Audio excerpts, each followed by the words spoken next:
Chapter 296.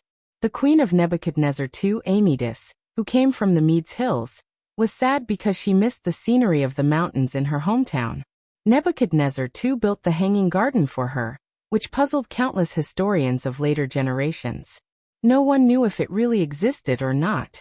If Lin Luoran hadn't returned to Neo-Babylon, she might have been moved by such a beautiful legend when she occasionally glanced at the documents that turned into runes. However, Lin Luoran will never forget the princess in front of her, even if she blushes when mentioning Nebuchadnezzar II, the disciple of a Wuxia cultivator. The surname of the woman in Shani is Ji. Amytis doesn't know the meaning of this surname, but Lin Luoran can't ignore it as a native of Wuxia. At this time, the Zhou dynasty is about to collapse, but the Zhou family is still the legitimate royal family. Everyone in Wuxia is familiar with the names Jichang and Gfa. They grew up with investiture of the gods. The surname of the royal family of the Zhou dynasty is Ji. Why does a direct descendant of the royal family of the Zhou dynasty, as well as a cultivator, travel thousands of miles to recruit a princess of Media as her disciple? Is it just for the Tower of Babel? The Tower of Babel is a conspicuous building. If it has been built, Lin Luoran and Yang Lisha will be able to see it before they enter the city. So the Tower of Babel hasn't been built at this time. These questions make her sleepless all night. Lin, can you attend my wedding tomorrow? Amytis also has a sleepless night. The woman in Shani never returns, and the female slaves never dare to talk to her. The night before the wedding, Amytis simply stays in the hall to talk to Lin Luoran and keep her company. Lin Luoran can imagine that tomorrow will be a grand wedding. However, the woman in Shani restricts her personal freedom. Lin Luoran doesn't dare to challenge the authority of the woman with the surname Ji, since both figures are confiscated. Lin Luoran shakes her head at Amytis regretfully to show her apology. Amytis holds her cheek in her hand, and the firelight makes her smooth face look glorious. In fact, my teacher looks strict, but she is really a nice person. Don't worry. I will help you persuade my teacher. Lin Luoran is in tears. She really wants to tell the little girl that her teacher is probably up to no good. But to watch the Babylonian wedding? The mission given by Tong Tian Tower, what exactly did it want her to do? Would it be easier for her to integrate into this era? Lin Luoran thinks for a while and stares at Amytis with an expectant look of, I really want to go. Well, it is a little unkind. It seems that she is deceiving the little girl. However, Amytis is very happy. She holds Lin Luoran and giggles.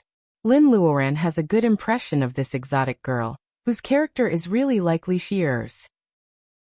Alas, Lin Luoran doesn't know what obstacles Mr. Lin and Yuan Yi will encounter.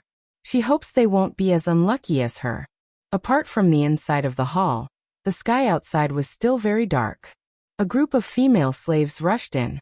They were holding flowers and satin in their hands, long dresses interwoven with golden threads, and belts studded with jewels. It was easy to imagine that tomorrow's wedding would be complicated. Someone carries a white sticky liquid. It smells like milk. Is she going to take a bath with this? Lin Luoran remembers what Xiao Xiaomu said on the bank of the Euphrates River. This is the Mesopotamian plain flowing with milk and honey. It is not as barren as Lin Luoran imagined. After taking a bath with milk, Amytis doesn't avoid dressing in front of Lin Luoran. This is still an open era, not like the Wuxia years later. In a certain dynasty, women were ordered to follow the 3 obediences and 4 virtues. Women's feet were bound, and if a strange man saw their naked neck, they might commit suicide. Amytis is a passionate and unrestrained girl. A young body should be beautiful. She looks calm and doesn't seem to be embarrassed at all. Lin Luoran is interested to see those female slaves dress Amytis in gorgeous dresses and belts. 2 female slaves are braiding her hair and putting on makeup. The makeup skills of more than 2,000 years ago are really eye-opening for Lin Luoran. There are 2 colors of powder, blue and black. Lin Luoran sniffs it. It seems to be made of some kind of ore. Is it not good to apply the ore powder directly to the eye sockets? Lin Luoran remembers that there is still a set of high-end cosmetics in the space that Baojia gave her a few years ago. It hasn't been opened yet. With the preservation ability of the space, it should still be usable. Lin Luoran takes it out. The colorful pearl eyeshadow really attracts Amytis's attention. Lin, what are these? They are so beautiful. There are more than a dozen colorful pearl eyeshadows. Of course, they are more attractive than the monotonous blue and black. Amytas loves them so much that she can't put them down. Lin Luoran coughs.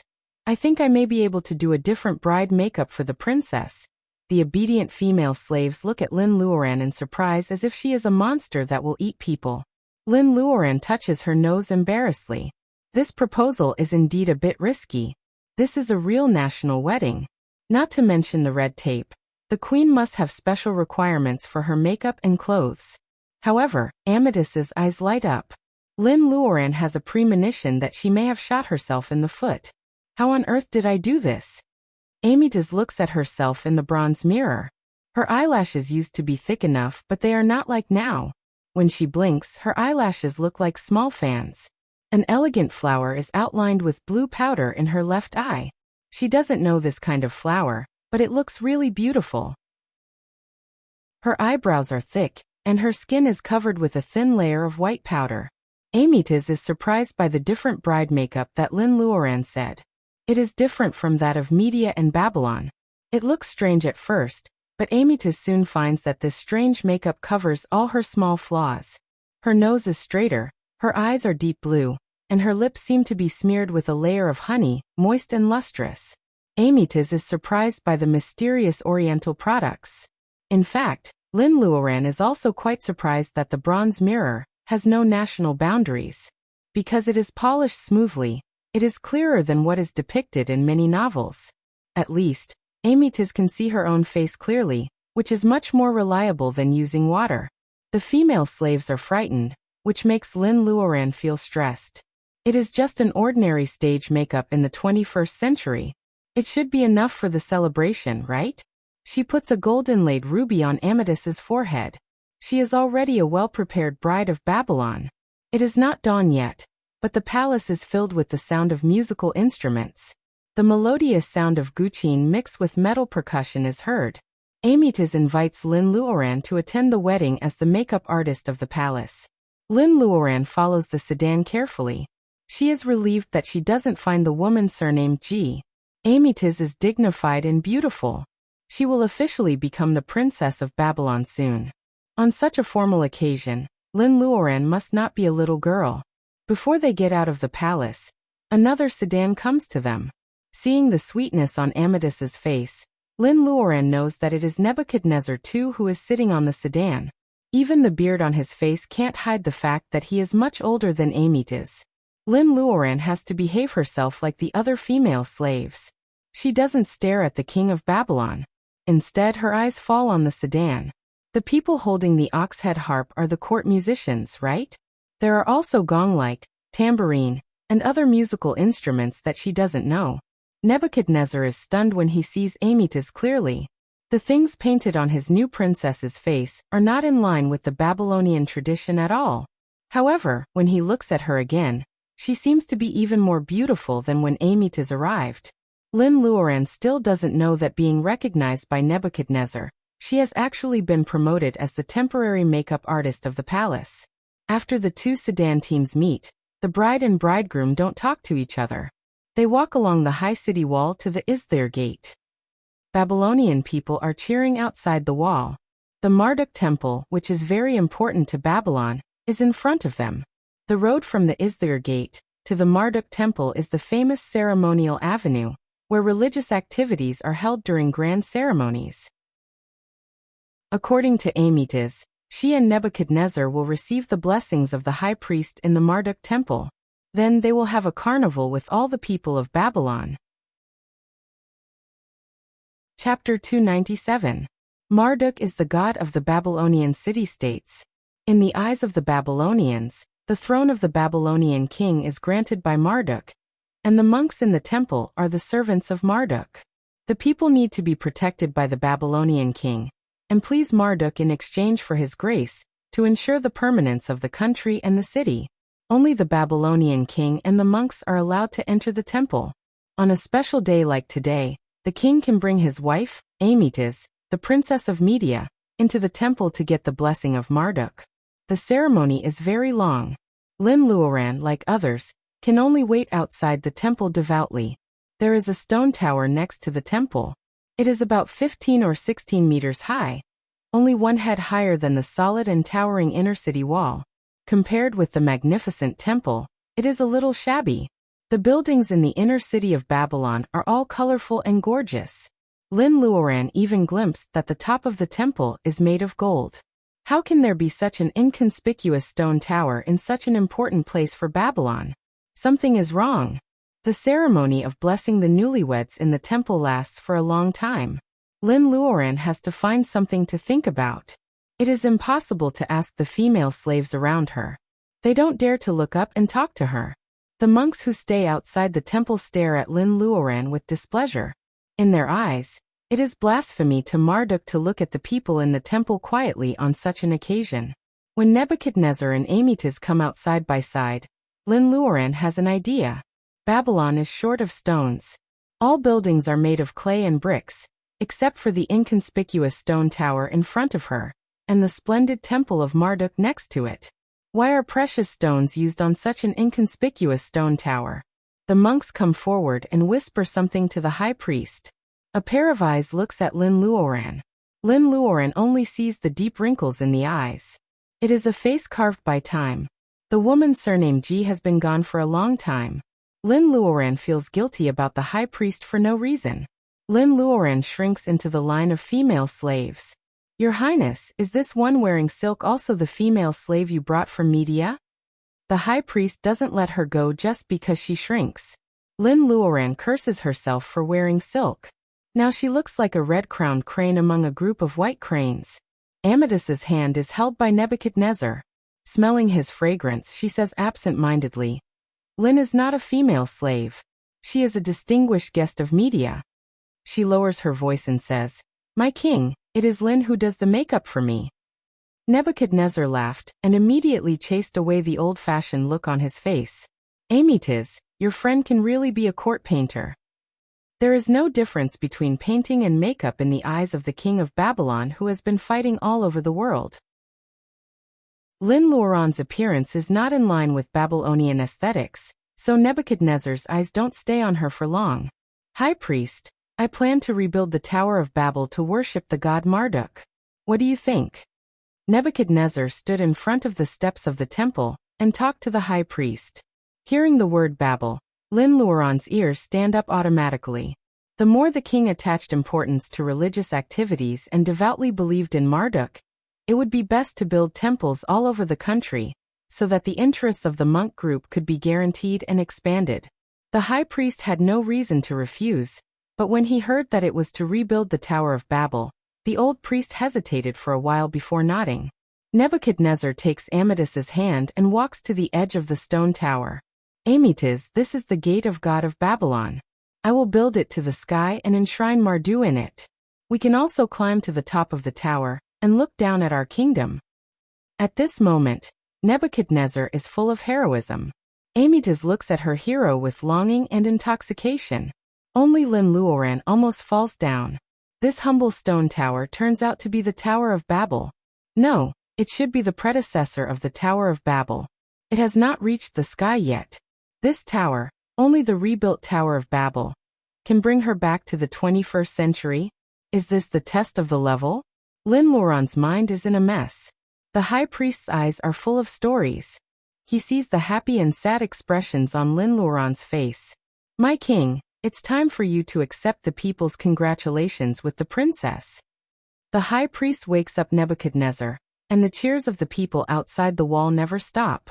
The Babylonian people are expecting their king to show up with the princess. Nebuchadnezzar holds Amytas's hand and gets on the sedan chair together. The slaves, musicians, and guards all start to move. Lin Luoran is about to follow them, but two monks stand in front of her. Lin Luoran is alert and surprised. She doesn't know why they stop her. The high priest laughs. Court painters? You Wuxia cultivators are really willing to do anything to enter the Tower of Babel. Lin Luoran's neck is stiff. She feels that she is seen through. Should she refuse to admit it, talk about something else, or catch up with Amytas and ask for protection? Several thoughts are fighting in her mind. She is naturally cautious, but there is also a trace of risk factor in her mind. Is this the best chance for her to get close to the Tower of Babel? Where are you from?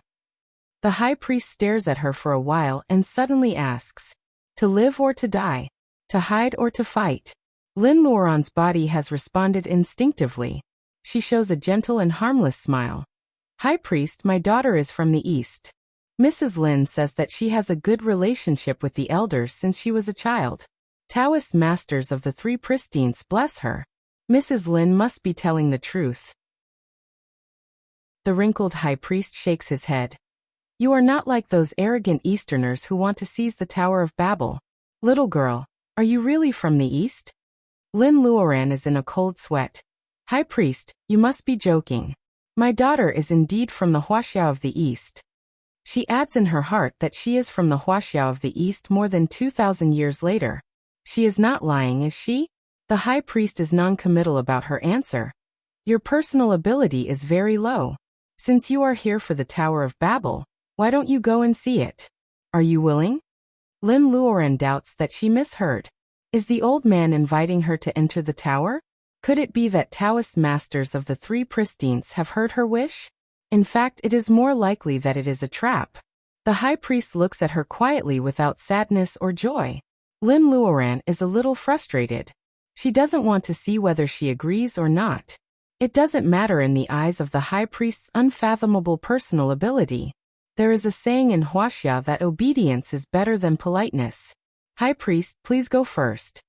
This saying is also from Wuxia, but it is not used in the spring and autumn period. At this moment, there are no other people here except for these Babylonian monks. Lin Luoran is not afraid of giving herself away, so she makes it up casually. The monks return to the temple. The old priest walks in the front barefoot. Lin Luoran's legs are very stiff. Since the Tower of Babel has existed for a long time, she has guessed wrong.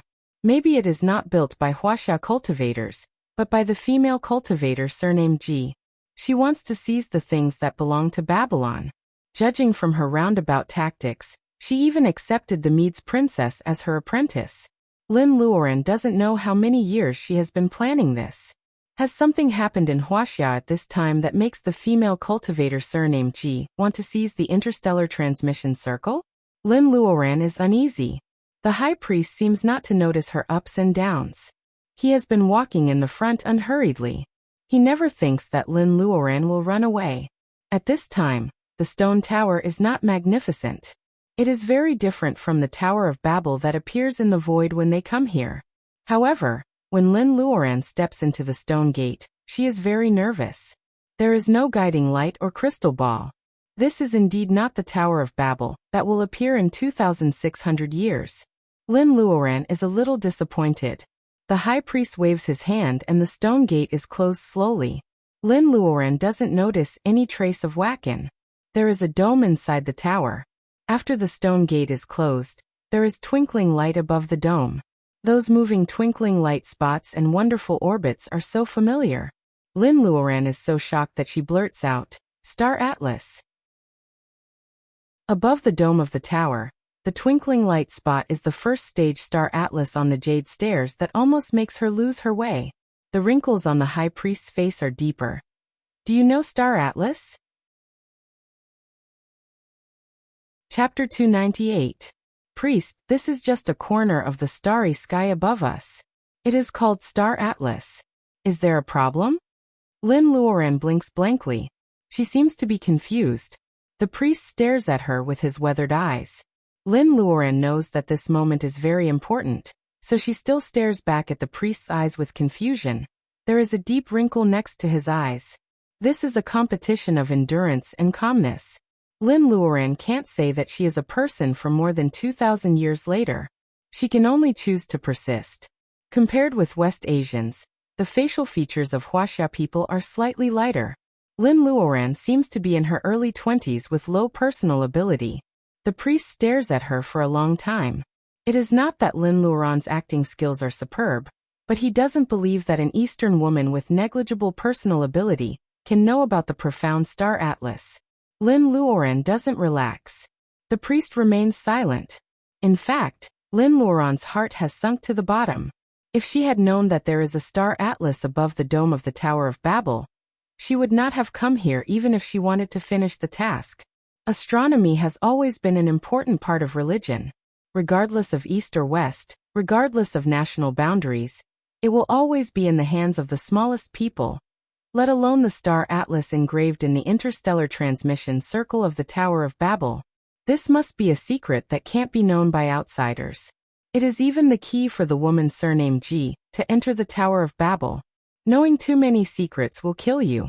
When Lin Luoran thinks of the lines that often appear in novels and TV shows, only the dead can keep secrets, she wants to knock herself to death. The old man has deep wrinkles on his face, but he still squeezes out a smile when Lin Luoran is frightened. The Tower of Babel will guide people's souls to the Holy Kingdom. Don't worry, you are not qualified to die here. Lin Luoran reluctantly gives him a not-so-brilliant smile. If Baojiao were here, she would definitely say fuck you to him. What the priest means is that Lin Luoran is so humble that she doesn't deserve to die in this tower. She will dirty the Tower of Babel. How will the priest deal with her? Priest, the oracle is here. It is the voice of the monk outside the tower. Lin Luoran's hair stands on end. She doesn't know whether the sudden voice will save her or kill her. The priest doesn't seem to like the oracle mentioned by the monk. Lin Luoran can clearly see his impatience. She will be dealt with in a few seconds. Lin Luoran can't just give up. She tries to contact Fire Phoenix. Please don't let the god of space and time reconcile this. This empress's physical body can roam the galaxy. Why would I need this tiny interstellar teleportation formation? Therefore I don't know. Fire Phoenix Ao Jiao's voice drifted over. Lin Luoran just wants to tell it to get out. Talk to him about astronomy. The soft voice of the silverfish comes. Lin Luoran wants to hug and kiss it. High Priest, I've actually come from the East because I admire the astronomy of your country. I've long heard of your attainments in astronomy. I wonder if I could learn from you? Lin Luoran is almost confused by how to express the genteel language of Wuxia in Babylonian. The high priest finally lifted his eyelids. As expected, you can recognize the star map. Come with me, let's go meet the divine emissary. I don't need to die right away? Lin Luoran almost burst into tears. She should have admitted that she knew the star map. Why did she have to say that she came from the future? She could have explained everything by saying that she studied astronomy. Shaking off the cold sweat on her body, the stone door opened again. Lin Luoran feels that she has just walked on the edge of life and death. The dazzling sunshine is extraordinarily beautiful. The high priest is walking to the temple. When he passes by the monks, they all look pious. In such a solemn atmosphere, even a playful person would become quiet. When she followed the high priest without looking sideways, the monks gave her a sidelong glance. She is slender, tall, and calm, but she is not arrogant enough to think that these monks are attracted to her. These people are not like the pampered religious leaders, but more like the ascetic monks in the future. Lin Luoran has the mood to observe the back of the high priest after escaping from death. The simple clothes of the high priest are incompatible with the whole glorious Babylon city. Lin Luoran can feel the sincere devotion of these monks to the temple and the high priest. After following the high priest into the temple, Lin Luoran soon finds out why these monks look at her like this. Of course, there is no chair in the temple, but there is a long golden couch. It is said that the god Marduk, like other Babylonian gods, is used to lying down to eat. There is a person lying on the golden couch. To be exact, it is an extremely beautiful Wuxia woman. White Fairy is the most beautiful woman of the same sex that Lin Luoran has ever seen. The vivacious feeling of a palace lady leaves a deep impression on Lin Luoran. However, compared with the woman in front of her, White Fairy immediately turns from a palace peony into a wild lily. Lin Luoran doesn't know how to describe it. The facial features are not the most important thing. The eyes of Lin Luoran make her feel as if she is looking at a god. Lin Luoran secretly feels that this cold and noble look is a bit familiar. Lin Luoran secretly lowers her head.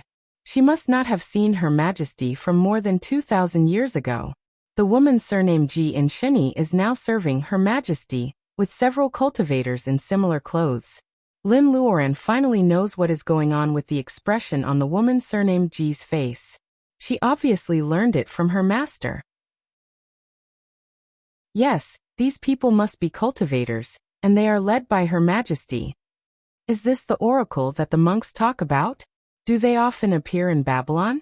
Is it because of their oriental appearance that the Ajib family mistook Lin Luoran and Yang Lisha for the oracle? Long time no see, High Priest. You are still so energetic. The woman on the golden couch says lazily. Lin Luoran is sure that she sees the High Priest's eyebrows tremble. Oracle, the 100 years we agreed on is not up yet. You Wuxia people can't wait anymore? Her Majesty covers her mouth and smiles. Even if we give you another 100 years, you still can't calculate the distance between the Earth and Mars. In this case, we naturally have to take over the Tower of Babylon. The High Priest is speechless. He is a little angry. It's not even 100 years, and you are already meddling in the internal affairs of Babylon. Do you really think that Babylon is so useless? Who is this woman? Why does she ask the High Priest to calculate the distance between the Earth and Mars? In the 21st century, no one can answer the question casually because the distance between the Earth and Mars is very different from the farthest. The distance is constantly changing in the 15-year cycle. Even if the Babylonian astrology is so advanced that the High Priest can know the orbit of the celestial bodies, Lin Luoran doesn't think he can answer this question. Mars is about 55 million kilometers away from the Earth at its closest point and 400 million kilometers at its farthest point.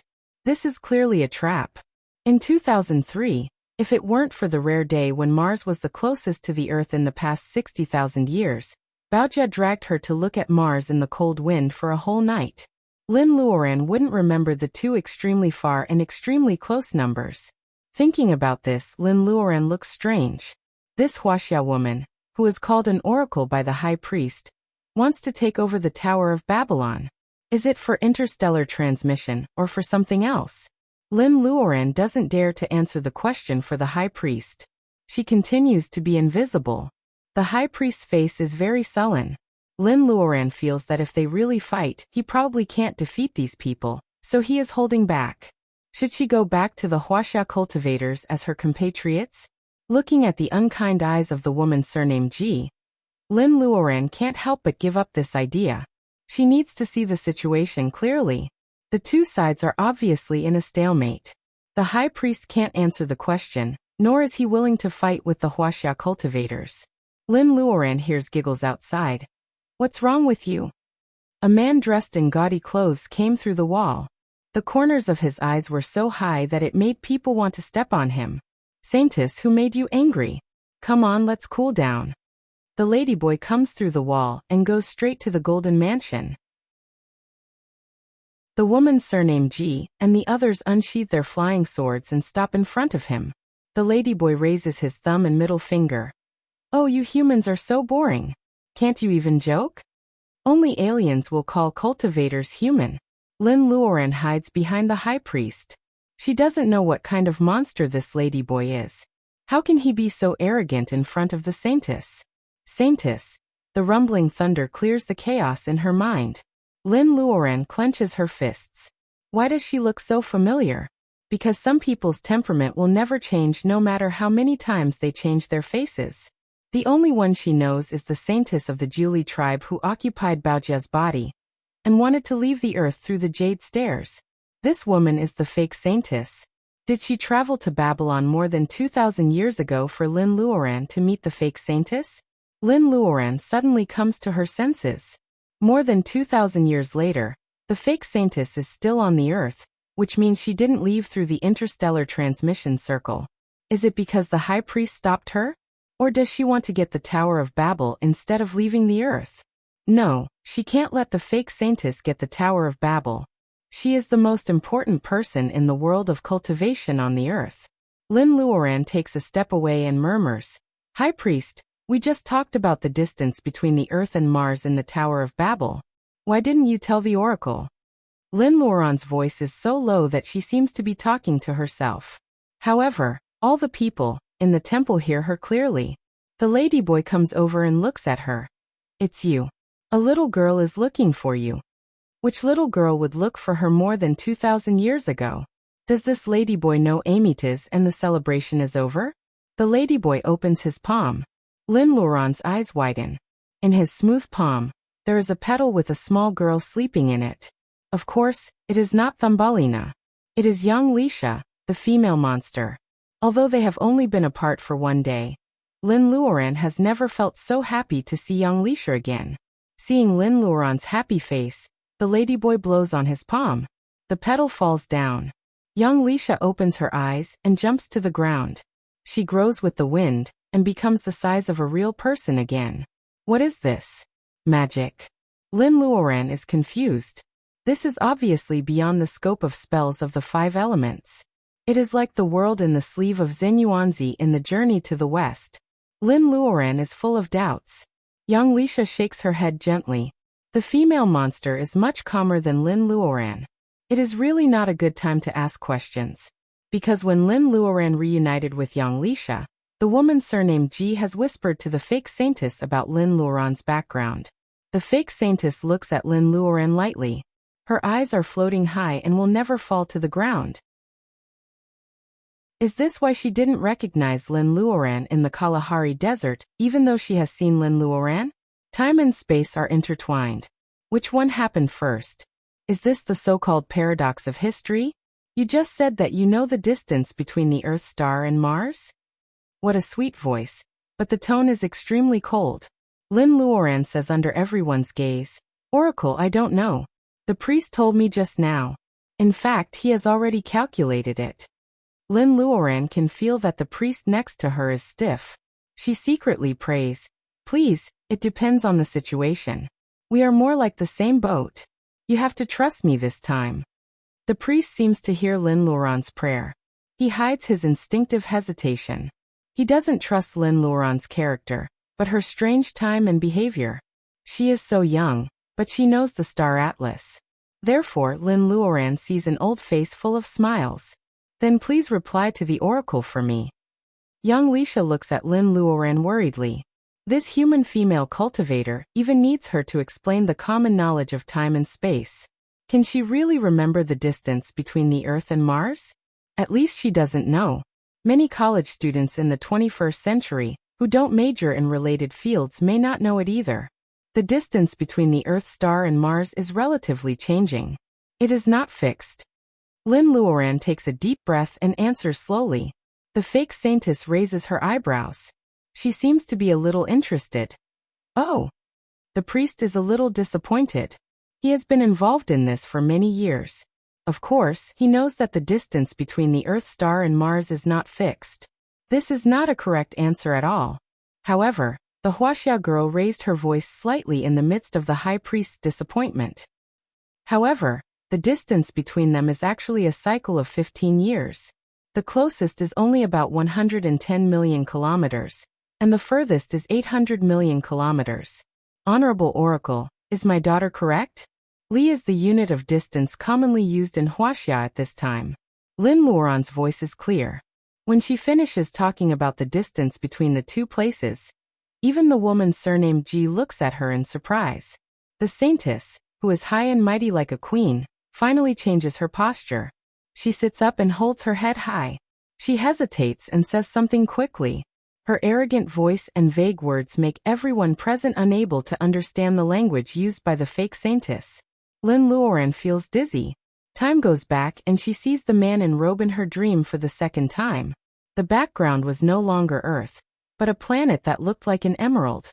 The man in the robe stood in the void, and the satellites circled around him, but no one gave any warning. He slowly descended. The planet was like an emerald. It turned out that it was not plants everywhere, but the buildings here were all green. The planet is covered with green, and the local people have green skin. Lin Luoran can see a few pictures. The technology here is far beyond the technology of the Earth by thousands or even tens of thousands of years. The man in robe seems to be a little disappointed. He is about to leave when a sharp alarm rings. The airship floating in the air is ready to launch countless powerful energy beams. All of them are aimed at the man in robe. He is a dangerous intruder. The voice speaks the same language as that of the fake saintess. The whole city is filled with questions from the electronic voice. What is it saying? Lin Luoran's face turns pale. This is what the man in robe experienced. Is it recorded by the bead? It is a glimpse of the era of the big universe. When the fake saintess impatiently asks again, she feels that she understands it. No, it is the man in robe who understands the question of the electronic voice. It is a mechanical, emotionless repeated question. Warning. Which planet are you from? Warning. Which planet are you from? Ah. Lin Luoran squats down holding her head. She repeatedly hears the emotionless mechanical voice. It is dull, like the noise of a cassette. Which planet are you from? No one knows what is wrong with her. Young Lisha is a little worried. The sissy man squats down. Saintess, what did you do to the little girl? Her spiritual mind is in a mess. A green light overflows from the sissy man's palm. Lin Luoran's pain is relieved. Her face is covered with sweat and her lips are pale. The beautiful eyebrows of the fake saintess slightly wrinkles. She stands up from the golden couch and walks down barefoot. Young Lisha wants to protect Lin Luoran, but the sissy man pinches her and pushes her aside with 2 fingers. Ancestor. Young Lisha is a little annoyed. The sissy man laughs. Shoo, little girl. This is their family business. Let's not get involved. Young Lisha is speechless. Others don't know, but she and Lin Luoran travel through time together. How can she not know that there is a family business between them? The fake saintess lifts Lin Luoran's face. A beam of light goes into Lin Luoran's eyebrows with a dim light flashing in her eyes. Lin Luoran's ocean of consciousness is extremely fragile. However, there is another layer of power protecting it and concealing the truth. The fake saintess doesn't see anything. What? The fake saintess is surprised. She has never seen such an empty ocean of consciousness. The tingling in her brain calms down. Lin Luoran's lips are no longer trembling. She feels that her chin is clamped by something and suddenly opens her eyes. The fake saintess doesn't miss the light in Lin Luoran's eyes. The latter is scared by Lin Luoran's tearful but smiling eyes. Do you want to know which planet am I from? The indifferent reply and the arrogant voice is not the dialect of a remote village. It is the interstellar standard interstellar language. The indifferent face of the fake saintess finally changes. The woman surnamed Ji transplanted a translator into this little human female cultivator, but she is sure that the interstellar standard language is not included in it, because the translator was originally given by her. Lin Luoran laughs with tears in her eyes. You want to know which planet am I from? Why don't you tell me where you are from? Chapter 299. Where am I from? The fake saintess is stunned. Time flies. The time she has spent on the Earth has even exceeded the time she spent on the mother planet. She can hardly remember the name of the mother planet. Open the Tower of Babel. Priest, I have no time to talk nonsense with you. Lin Luoran is smiling, but her eyes are full of tears. The fake saintess doesn't know what hurt her. She grabs Lin Luoran from the ground. No matter which galaxy you belong to, your host body is so weak. What's the use? She lowers her voice and gnashes her teeth in Lin Luoran's ear. Of course, she uses the interstellar standard language. The saintess, or oracle that people are used to, is always cold and noble. She has never been so hysterical. No one can guess what Lin Luoran said to make the saintess lose her self-control and become extremely furious. Only Lin Luoran knows that she has hit the fake saintess' sore spot.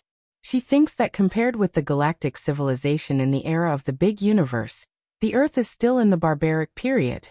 No one can calculate the distance between the Earth and Mars, let alone understand the interstellar language. Therefore, she regards Lin Luoran as the same existence as her.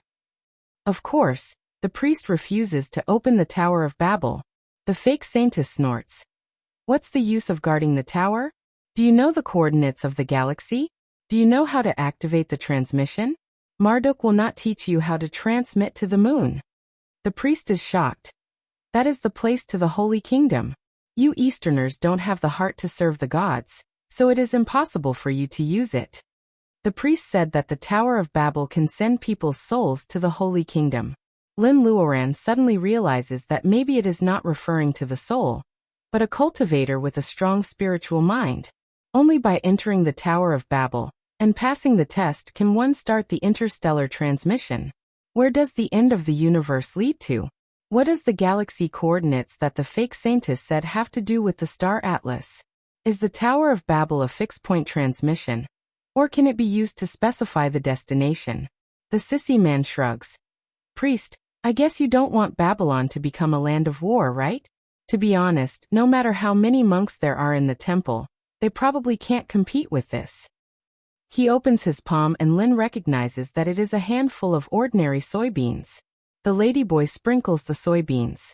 Similar to what young Lisha did just now, the soybeans roll on the ground and grow into a group of soldiers in yellow armor. They stand inside the temple and stare at the high priest coldly. Magic bean soldiers. This was the legendary magic bean soldiers in Wuxia. Because she is so close to the saintess, Lin Luoran can even see the envy in the eyes of the fake saintess. Everything is connected. Except for the two of them. All the people here are above the level of gathering vitality. Young Lisha even suspects that the saintess is a legendary figure from the ancient times of cultivation. Therefore, young Lisha writes down the whole story on Lin Luoran's back. Lin Luoran is stunned. Pinyin was popularized more than 2,600 years after the founding of the state of Wuxia. No matter how many years the old monsters here have lived, the interstellar translator can't translate the pinyin of the state of Wuxia. Of course, Lin Luoran thinks too much. The situation is one-sided. The priest is forced to open the door of the tower. The fake saintess, the sissy man, and several cultivators of the state of Wuxia are all focused on the star atlas on the dome. They don't have time to care about the little tricks of the two little people. There are treasures left by immortals on Mount Punglai. The ancestor has been there. The bean soldiers he just used is the spell he learned from Mount Punglai. If you focus on techniques, you will fall to a lower level. If you focus on techniques and follow the laws of heaven and earth, you will be able to use techniques. You should believe me now. Young Lisha writes very slowly. Lin Luoran's expression changes from sloppy to serious. The sissy man, the ancestor, young Lisha mentioned, used the bean soldiers. Of course, it can't be a camouflage or illusion spell. It can fool Lin Luoran's clear eyes, but it can't make the priest, who can make Lin Luoran sweaty, retreat. Those bean soldiers must be powerful. Is this what young Lisha meant by the law is supreme? There are no colorful lights, gorgeous moves, or solid defense. This is a higher and more mysterious power. The art of nature. The gate of the Tower of Babel is closed. The spiritual mind of the fake saintess is like turning on a touchscreen computer. The star atlas on the dome flashes in front of her eyes. She looks at every star carefully. There are no familiar nebulae, galaxies, meteorite belts, or stars. This star atlas is still far away from her hometown. Chapter 300. The crystal ball shines brightly. Before Lin Luoran can rejoice, she sees the real ability of the priest. His hand, which was full of veins, trembled slightly, and one of the stars on the star chart in the sky lit up abnormally. The temperature in the room had dropped by more than a few dozen degrees. It's noon in Babylon. How can it be so cold? The water vapor evaporating from Lin Luoran's body instantly turns into frost on the surface of her skin. Not only Lin Luoran, but everyone in the room, except the old priest, is frozen. Even Lin Luoran, who can't use spells, can easily get rid of such a thin layer of ice, let alone others. However, Lin Luoran seems to be under a spell. She can't do anything except for moving her eyeballs. A thin line connects the stars on the dome to the crystal ball. Lin Luoran recognizes that it is the moon. Thinking of the coldness in the room, Lin Luoran realizes that the priest of Babylon is using the power of stars. Is this the reason why the Babylonian religion is so crazy about astronomical stars?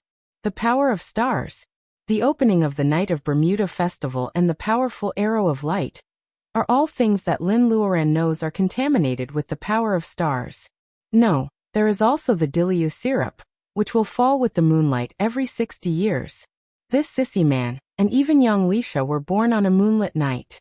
The high priest who is new to astrology knows the power of the moon best. Does the ancestor really have the highest chance of understanding the power of the moon? Lin Luoran turns to the ladyboy and sees that his upturned eyes are closed tightly. He seems to have lost consciousness. The priest points at Lin Luoran. Lin Luoran feels that her body is getting warm again. Did he take out the power of moonlight from her? Little girl, maybe you can tell us the origin of the oracle? The priest stares at her with a kind smile on his face. Only Lin Luoran knows that this old man is extremely cunning. He pretends to back off and leads everyone into the Tower of Babel, because this is the only battlefield for him. Can the priest control the Tower of Babel to some extent? Lin Luoran glances at the frozen people. She has no obligation to keep the fake saintess a secret. She even feels that she should expose the saintess. High Priest, it is my pleasure to serve you. Lin Luoran, who has always believed in doing good to others, now grins like a little devil. One was the Xianyuan tribe, whose leader was the Yellow Emperor. The other was the Juli tribe, whose leader was the Qiyu tribe. The Yellow Emperor had an extremely beloved daughter who was born with the ability to control fire. Let's call her Ba for now. This woman started a war between the two tribes. Many ancient books of cultivation in the East were lost. However, she was still unwilling to give up, so she changed many identities and participated in the succession of dynasties in Wuxia. It is said that she used to be the favorite concubine of Xiajia. She also used to be called Daji, the beloved concubine of King Zhou of Shang. Perhaps her last name was Baoxi? Senior Ji, why don't you ask the Honorable Saintess what relationship she has with your ancestor? The female cultivator surnamed Ji can only move her eyes. After Lin Luoran finishes her long speech, she looks at the fake saintess with less conviction than before. The fake saintess looks cold and her whole body melts with the thin ice covering the surface of her body. Lin Luoran guesses that the saintess must be very upset at this moment. However, it has nothing to do with her. She will pay for what she has done sooner or later. It is not the right time for her to pay for what she has done. The crazy Taoist once said that the world of cultivation would not recover until the Han Dynasty. That is to say, this woman may still be around for a while. You have said so much. Who is she? The priest sees that the Wuxia people are surging and secretly feels happy. It is none of his business how the saintess deals with the Wuxia cultivators. Cultivation has no national boundaries, and cultivators have national boundaries. The decline of Wuxia and the rise of Babylon are exactly what he wants. However, this young Wuxia female cultivator seems to see through his thoughts. Lin Luoran rolls her eyes. Priest, do you think that no matter who this woman is, she has nothing to do with Babylon? After saying this, she doesn't look at the priest's face. Instead, she stares at the star atlas on the dome and smiles. Priest, do you know the real purpose of the Tower of Babel? Putting aside the use of star power, it can restrain the power of cultivators. Do you know the real purpose of the Tower of Babel? In the eyes of the priest, the little Wuxia female cultivator raises her chin and asks him, Priest, have you ever seen the real appearance of the Tower of Babel? On the day when the Babylonian priest is about to die, he can still remember the Wuxia female cultivator raising her head and her indifferent look, just like a second oracle. He doesn't know where Lin Luoran comes from, or who she is until he dies. However, at that moment, he really suspects that she comes from the same place as the oracle. Princess Amytas later said that her name is Lin, which is a perfect Oriental name. The priest wants to refute her. In this world, he is the only one who knows the Tower of Babel best. This is the gate of God. Lin Luoran shakes her head. To be more precise, we call it the interstellar transmission circle. It can go to the planet marked on the star atlas. For example, this superior oracle comes from the other side of the starry sky. The fake saintess suddenly opens her eyes. Are you crazy? You can't tell the Aborigines about the basic interstellar law. The priest points at her, and the fake saintess is forced to shut up. Lin Luoran laughs. The basic interstellar law. I don't think the basic interstellar law allows you to interfere with the progress of the Earth's civilization, right? You think that people on the Earth can't use spirit power. Unfortunately, even if your race can use it, so what? You will never be blessed by heaven like Wuxia cultivators. You can cultivate spiritual mind and ocean of consciousness while refining your body. Am I right? You can only hide in the dark and live in a body that doesn't belong to you. I wonder if you still remember what you looked like before you became the saintess of the Juli tribe. Lin Luoran's words are so carefree that even young Lisha stares at her strangely. She is also from more than 2,600 years in the future. Only she can understand Lin Luoran's accusation. Cultivation has withered, and the spirits of plants like them can't regain their intelligence because they don't have Dilyu syrup. Compared with the situation that cultivators are getting worse with each generation, young Lisha is even more lonely. There are no monsters of wood on the earth more than 2,600 years later, except for her and Voidy. This is the greatest sorrow of being alone.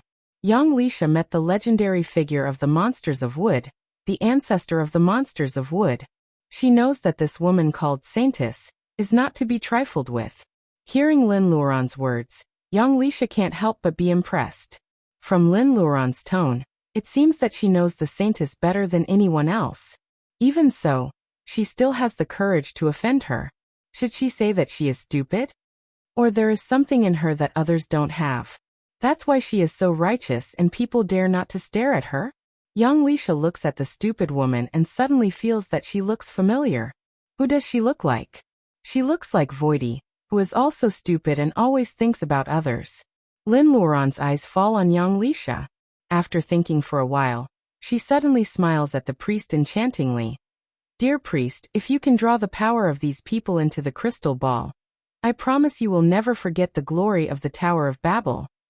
She just has an intuition that the old man is in charge of the Tower of Babel for the time being.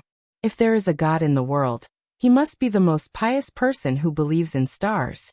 Such a person deserves to be in charge of the interstellar transmission circle leading to the other side of the starry sky. You can choose not to believe me, or you can choose to believe me. You must know that right now, all of my spiritual power has been sealed. Using a Chinese proverb, I don't have the strength to truss a chicken. If you miss this opportunity, if you want to see the glory of Tong Tian Tower again, I'm afraid.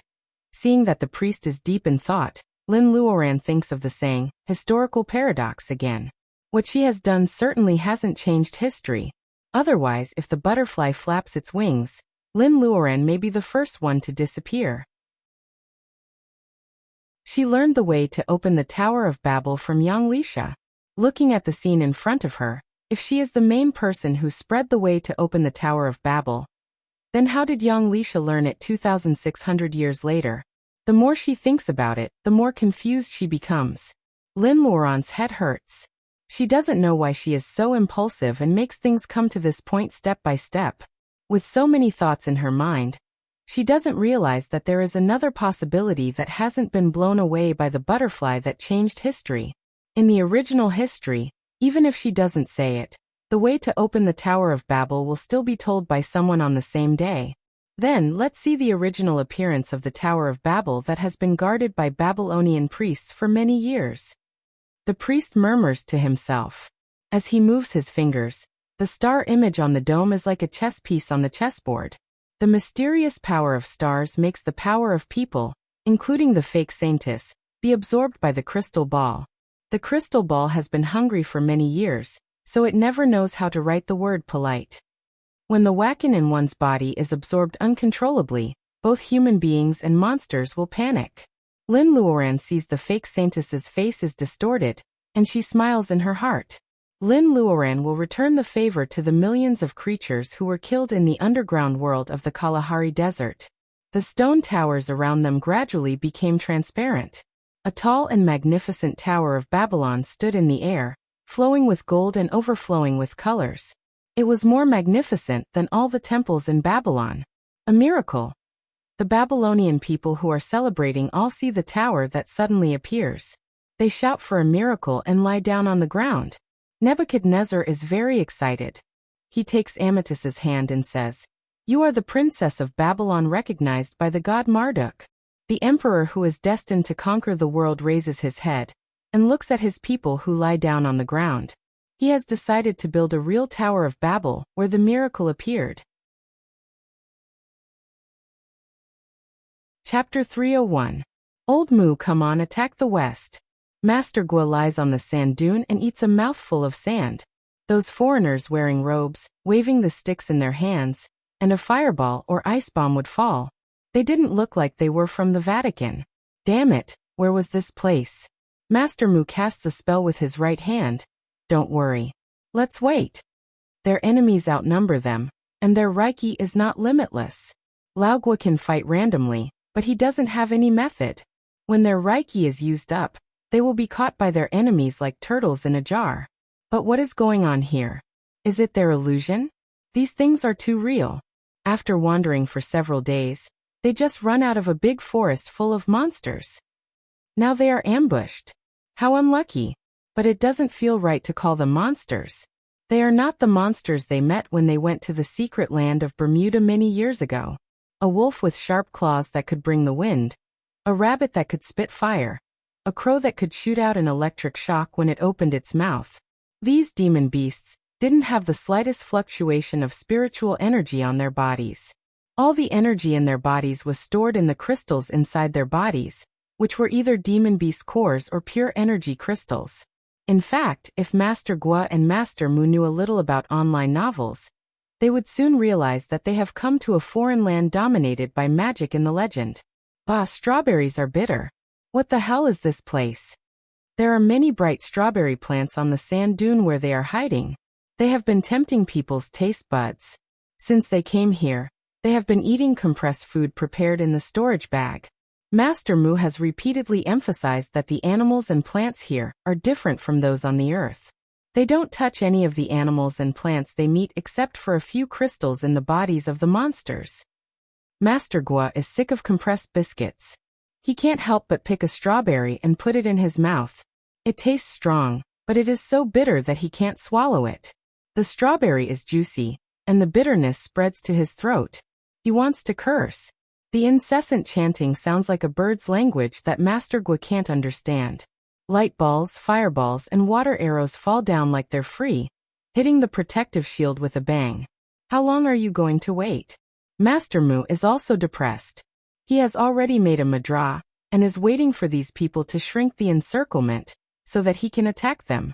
Why are they not moving at all as if their feet have taken root in the ground? The universe was vast and boundless. And there was another kind of existence called magicians. No matter what their element was, they were not suited for close combat. The faces of those magicians were pale. They were famous for their poor physical fitness, and after casting spells for so long, their mouths were trembling. What kind of people came out of the magical beast forest? Why was it completely different from the information they had received? These noble mages also wanted to curse. Forget it, I'll lure them over. These foreign devils are so annoying. Gua's old disease has been cured by Lin Luoran's bolus, so he can still take this kind of fight. He removes the magic shield and throws out a single knife the size of a palm. He rushes over like a sorcerer team. Archers. Ready. Shoot. These were enchanted arrows, not ordinary arrows. The other party's leader thought that he was safe, but that strange-looking old man wielded a similarly strange broadsword and slashed all the way over. Not a single arrow touched anyone's body. Heh, today was really strange. Yen percent. Yen percent. When they saw the old man's appearance clearly, the leader waved his hand and shouted loudly. Misunderstanding. Everything was a misunderstanding. This man looked extremely vulgar. How could he be the target they were looking for? Master Gua doesn't understand the strange language. Even if he does, he won't stop because of his belligerent nature. Anyone who is ambushed after escaping from the strange forest will be angry.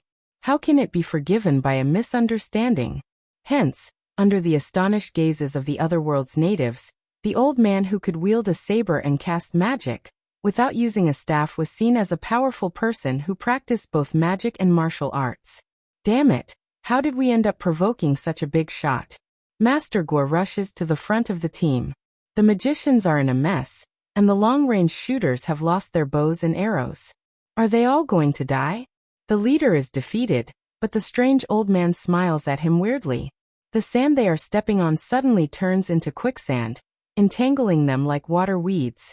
After a while, be it the mages who were wearing long robes, the warriors who were covered in armor, or even the horses that the knights were riding on, they all looked ridiculous. Yellow sand covered their entire bodies, and only the area above their noses was exposed. They can't die for a while, and they can't kill people with their eyes. Master Mu walks up slowly. The Reiki here is so abundant. Don't these people usually meditate to practice qi? The effect of the ground-sinking spell is better than that on the earth. Yen%, and it's a misunderstanding. The leader is in tears. Master Gua and Master Mu are speechless. Can't you speak the language of Wuxia? They are at a loss. Master Mu, who wants to be more modern, tries English again, but he still gets fearful, fierce and confused looks. Master Gua clears his throat and tries Nihanese. He was a spy in Nihanese, so he is quite fluent in it. He tries several languages, but these people only stare at them blankly. They can't communicate at all. Master Gua and Master Gua are speechless. They don't know whether to kill them or to kill them. This place is weird. Could it be that our quest is to learn a new language? Master Mu looks at the sky and is speechless. Occasionally he shows his childish side. The naughty Mu Tiannan is actually the most like his grandson. Master Gua frowns. As he gets older, people lose their spirit. These people have no fighting capacity, so it is not honorable to kill them. He picks up a 2-foot-long wand, which is inlaid with an ice blue crystal, which is very similar to the thing in the body of those monsters. Can people also use this thing? Pick up the things and I won't kill them. There are a bunch of small sticks and many powerful bows and arrows. Fortunately, Master Gua's storage bag is 7 or 8 cubic meters, which is not the kind of ordinary stuff that everyone in the special department has. Otherwise, he can't put so many trophies in it. Looking at the horses, which are also buried with only half of their heads exposed, Master Gua complains, Master Mu, if you had kept 2 horses, we wouldn't have to walk anymore. Although they both know the windriding spell, Master Gua and Master Mu are used to saving Wakan in the cultivation environment on the earth. Riding a horse is much more comfortable than walking. Master Mu is a little regretful. His right hand moved slightly, and the fine sand that buried the horses rolled to the sides. Looking at the sand that was sentient and rolling to the side without any wind, the local people who were buried in the soil couldn't think straight. This was clearly something that could only be done by a tutor who had a deep understanding of earth magic. When Master Mu proudly pulls the 2 horses up, they are about to leave. Suddenly, a bird's voice comes from the low bushes dozens of meters away. Your Excellencies, please wait a moment. The long-eared girl with clothes covering the important parts of her body stands out. Master Mu and Master Mu can't appreciate the elf costume, which can kill otakus, so they look away. The elf girl crosses her hands in front of her chest. Thank you for your help to the elves. It seems that the elf girl is of noble status. As soon as she stands out, many elves hiding in the bushes follow her, and look at Master Mu and Master Mu with vigilance. Help! Damn it! These people are ambushing the long-eared elves. No, the long-eared girl with revealing clothes speaks in a weird way.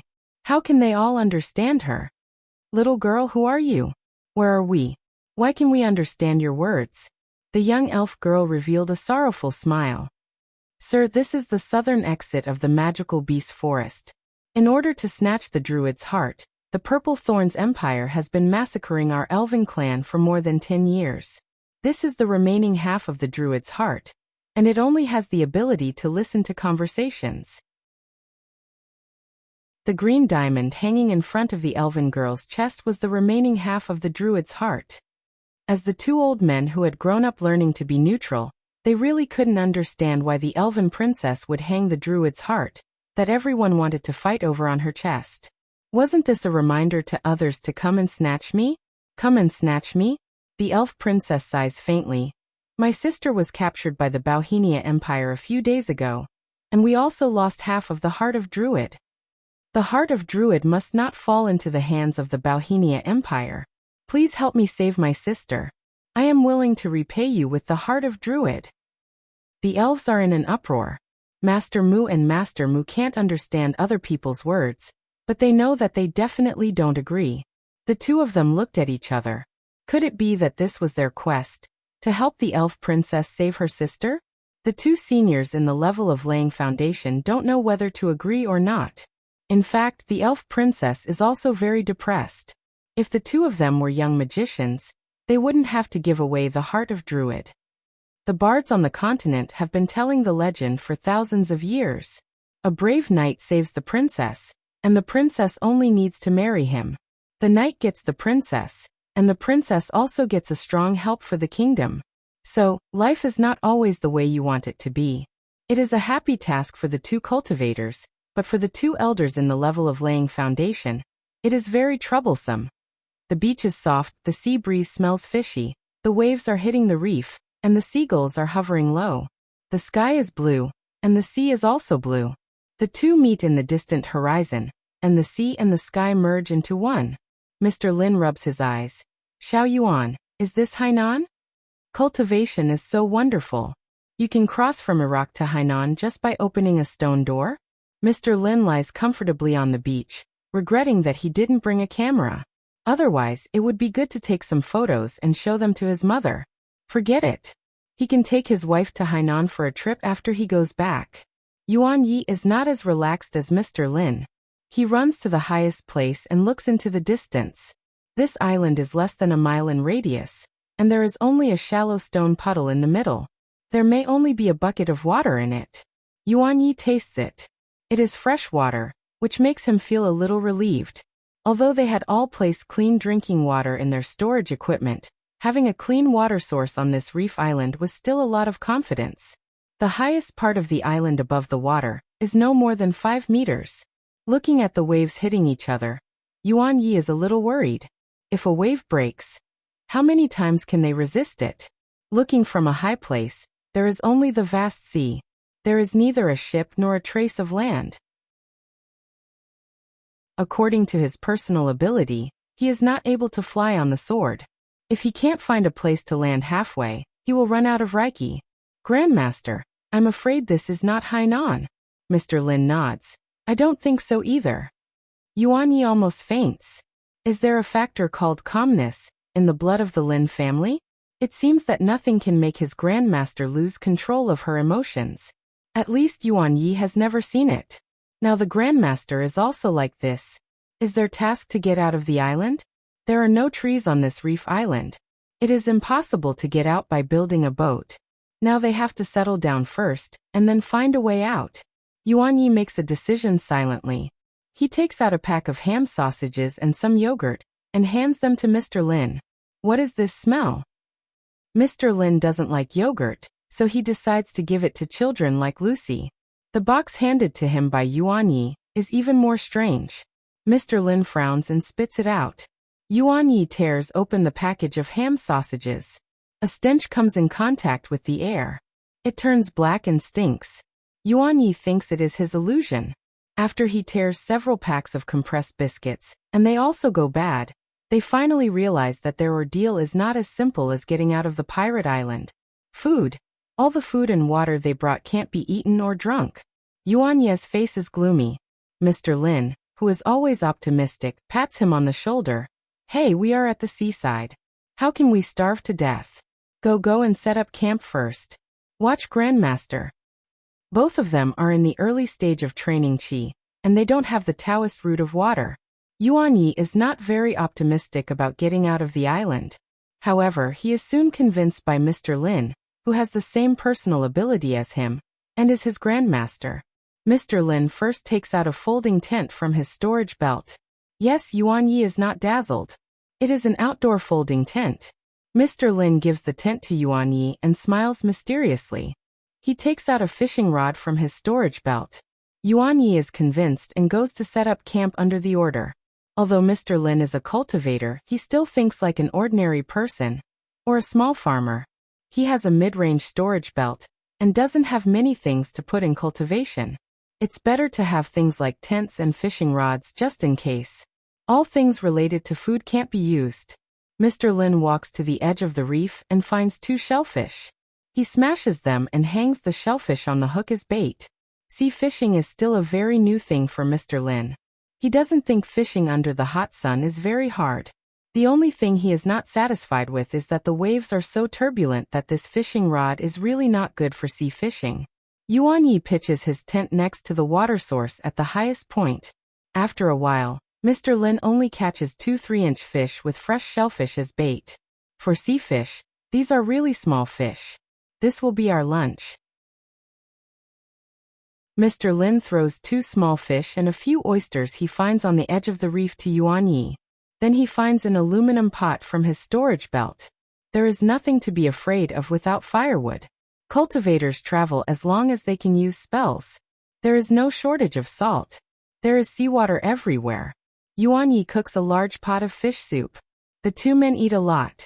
There is not enough fish, so they have to drink more water. Then again, the water in the pit is pitiful. Should they make grilled fish for the next meal? When the fish soup is fragrant, Mr. Lin is so lucky that he catches a big fish of 4 or 5 kilograms. It almost breaks the thin fishing rod. It seems that if we stay here, there will be no pressure on food, right? Mr. Lin is very proud with the big fish in his hand. He digs a shallow pit on the beach and brings in seawater to raise the fish in it. Yuan Yi also smiles. First of all, they must have enough food so that they have enough time to find a way out. If they are the first team to be judged to fail the test by the Tower of Babel because of hunger, the Lin family can't afford to lose face. After drinking the fish soup, the 2 begin to put together their own materials. A tent, 2 fishing rods, a bundle of thin ropes, some pots and pans, a few sets of clothes, some rotten food, a jar of deteriorated spirit wine, some elixirs, and a grade 3 broadsword. These are all the things in Mr. Lin's storage belt. A flying sword, some medicinal powders for various purposes, a few bottles of elixirs, some rotten food, a dozen of deteriorated yogurt. These are all the things in Yuan Yi's small storage bag. These things help them live on the island. However, if they want to build a boat, only the tent can barely be regarded as materials. They have enough sails, but what about the hull? The 2 are at a loss. The day passes quickly. The turning point comes on the 3rd day. It is a peaceful day. First of all, Mr. Lin's fishing didn't catch anything. Mr. Lin and Mr. Lin, who are planning whether to ride on the sword, are a little disappointed. They have to catch the big fish stored there and grill it. The fresh water in the small pool is also bottomed out. Water is still seeping out of the mud, but the speed is very slow. It can't keep up with their consumption. These are all trivial things that make people feel impetuous. This night, Mr. Lin and Yuan Yi don't sleep very well. At midnight, they are woken up by the sound of waves. No one knows when there are huge waves on the sea. Each wave is higher than the other, hitting the reef island. Mr. Lin sees something like a hill moving fast in the distance, undulating in the wind and waves. Is it a big ship? Look, there are lanterns on that ship. The speed of the ship is very fast. It gets close to the reef island in a moment. It has a body as big as the island and 2 lantern-like eyes. It is obviously a huge sea snake. Xiao Yuan, you ride on the sword first. I will hold it for a while. Yuan Yi looks at the fish bones thrown on the ground. He suddenly has an idea. Grandmaster, the materials for the ship are here. The materials look at the 2 little creatures coldly. It seems that they are not bad as snacks. Mr. Lin clenches the big knife and Yuan Yi is ready to cast the spell of sword. This is the first time for them to deal with a sea monster that seems not to be easy to deal with. They have to stay alive so that they can dismantle the monster's bones and make a ship. There were also people whose checkpoints were extremely simple. It was just an empty room. And a figure dressed in gaudy and feminine clothes was pulling you along to tell you about ancient times. Yi Xiaobei, who is in the middle of the group, doesn't know how lucky he is. There is food and water, and there is no danger. Except that he has to endure a chatterbox. There is nothing bad about it. The shadow gets close to his ear and Yi Xiaobei shivers. He would rather fight with the monster. Who can drive this damn ladyboy away?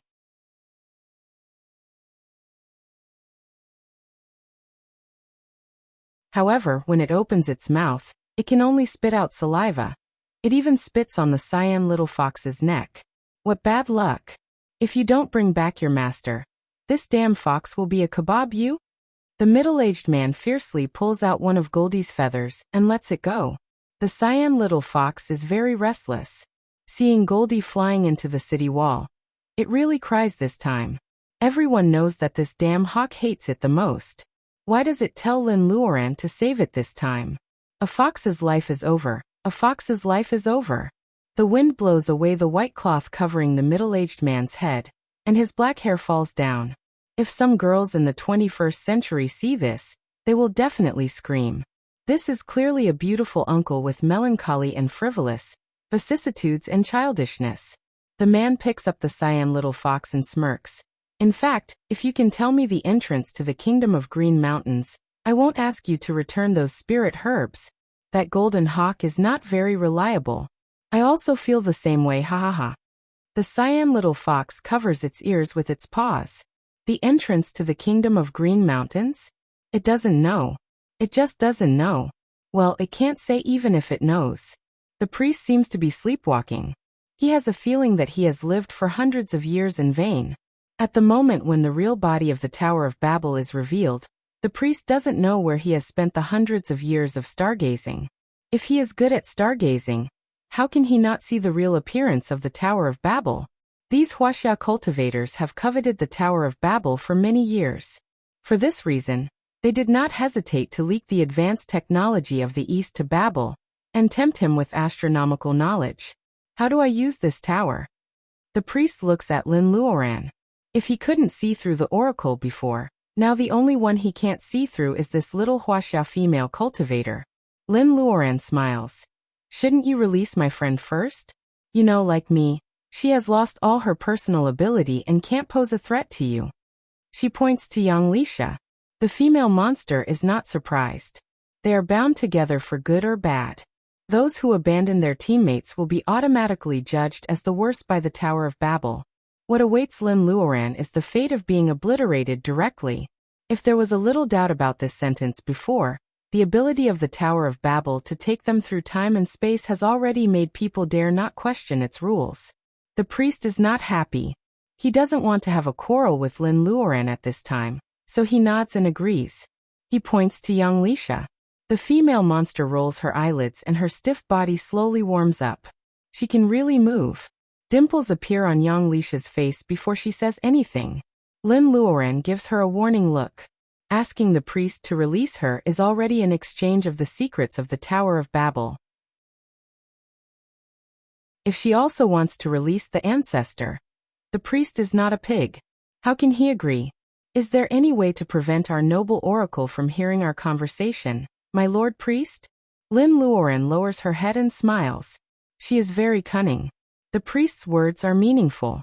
Lin Luoran only asks the oracle not to hear it. It seems that he still cares about her Wuxia compatriots. A beam of starlight falls from the edge of the star atlas. The fake saintess is shrouded in it, and her 6 senses are blocked.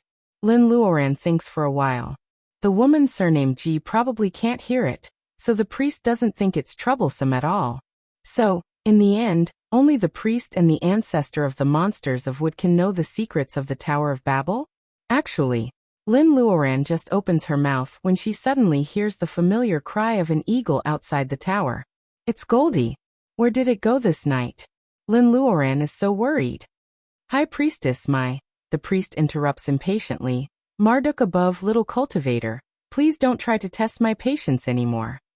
Goldie's cry is urgent. Lin Luoran doesn't know what kind of danger has happened. How can she continue to be mysterious? However, the hundreds of years of the priest's life are not in vain. He sees the urgency in Lin Luoran's eyes, and naturally asks her to tell him how to use the Tower of Babel first. Besides, no one knows whether the outside of the tower is full of Wuxia cultivators or not. No matter how many people there are, he can't control them with the Tower of Babel. Young Lisha wants to say something but stops on second thought. Lin Luoran sneers in her heart. Since she can't even trust Wuxia cultivators, how can she trust the priest? What he said before is that stalling is the biggest reason. If she really tells the secret, she and young Lisha may not be able to walk out of the Tower of Babel.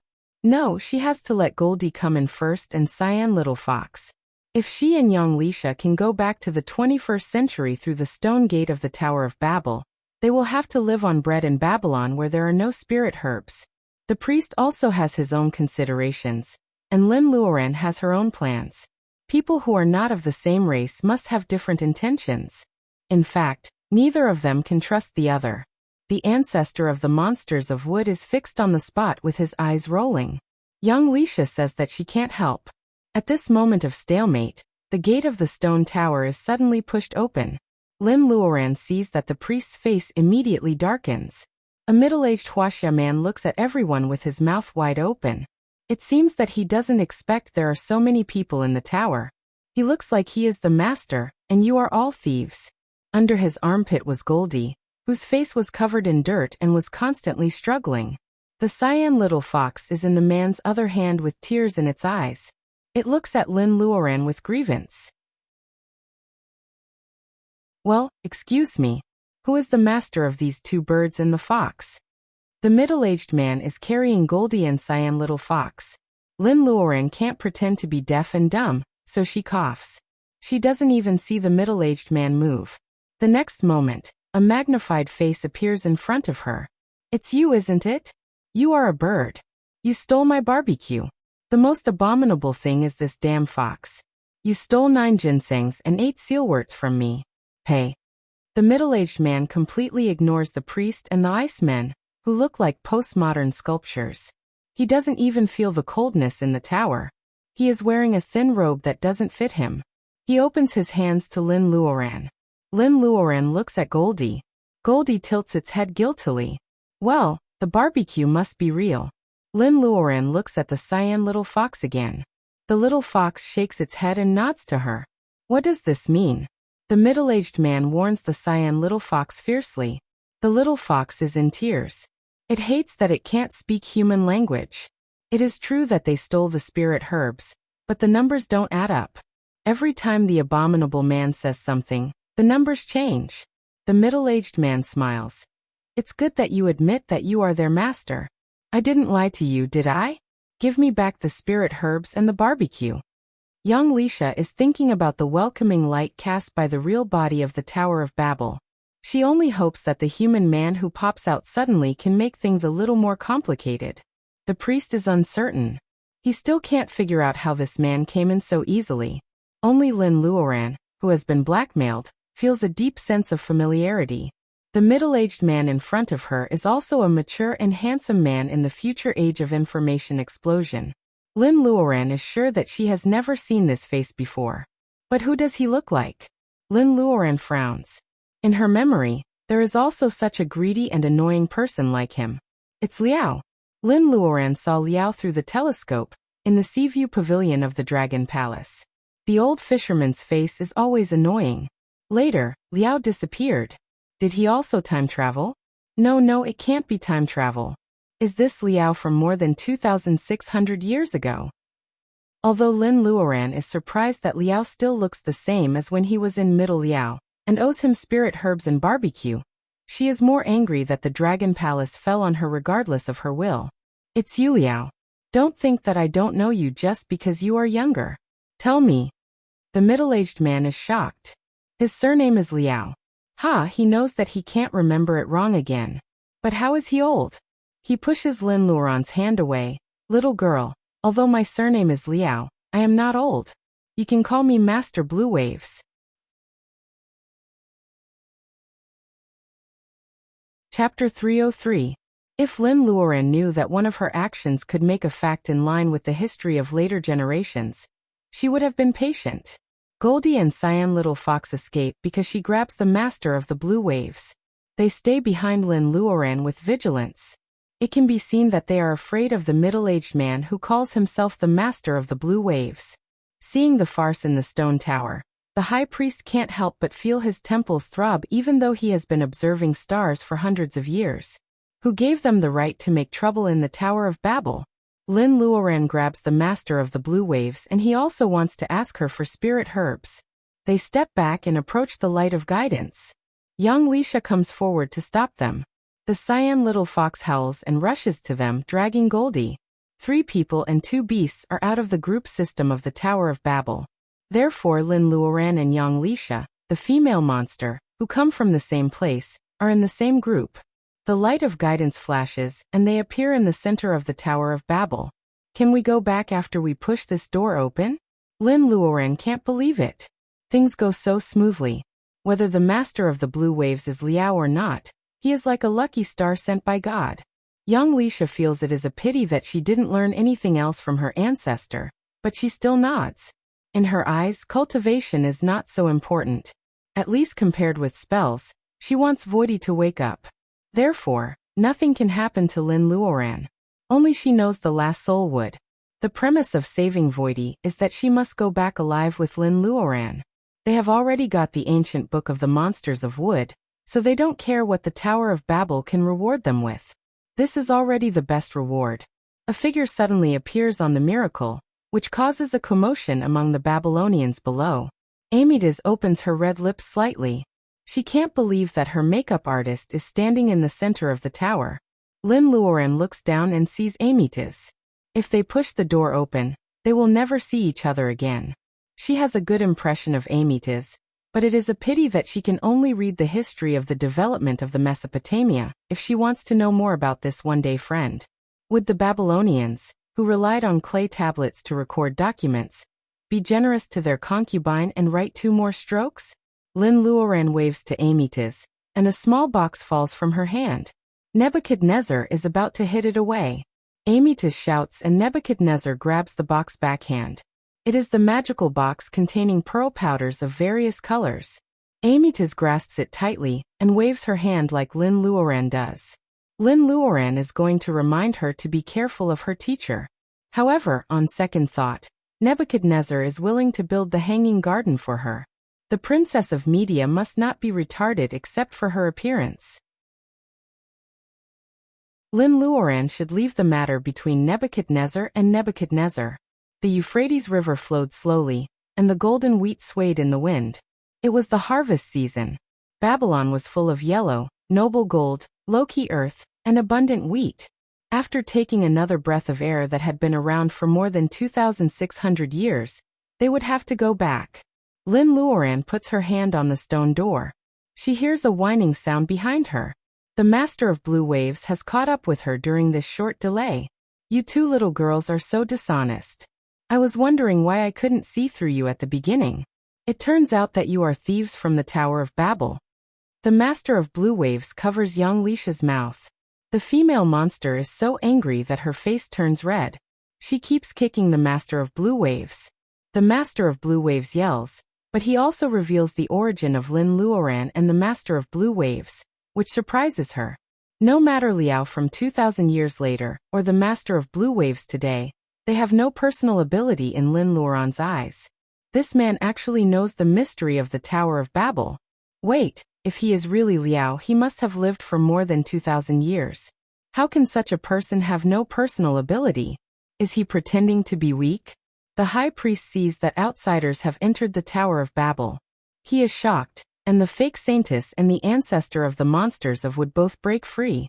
The 2 come to the light of guidance. The Master of Blue Waves laughs. Hand over the spirit herbs, or you will be finished. They should be in different floors and places after stepping into the light of guidance. However, the Master of Blue Waves has the ability to catch young Leisha. Who knows if the fake saintess will catch up with them? Lin Luoran randomly pulls out a few ginsengs from her space and throws them to the Master of Blue Waves.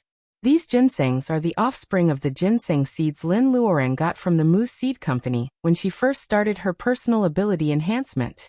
Now it has been 8 or 9 years, so the ginsengs are almost 3,000 years old.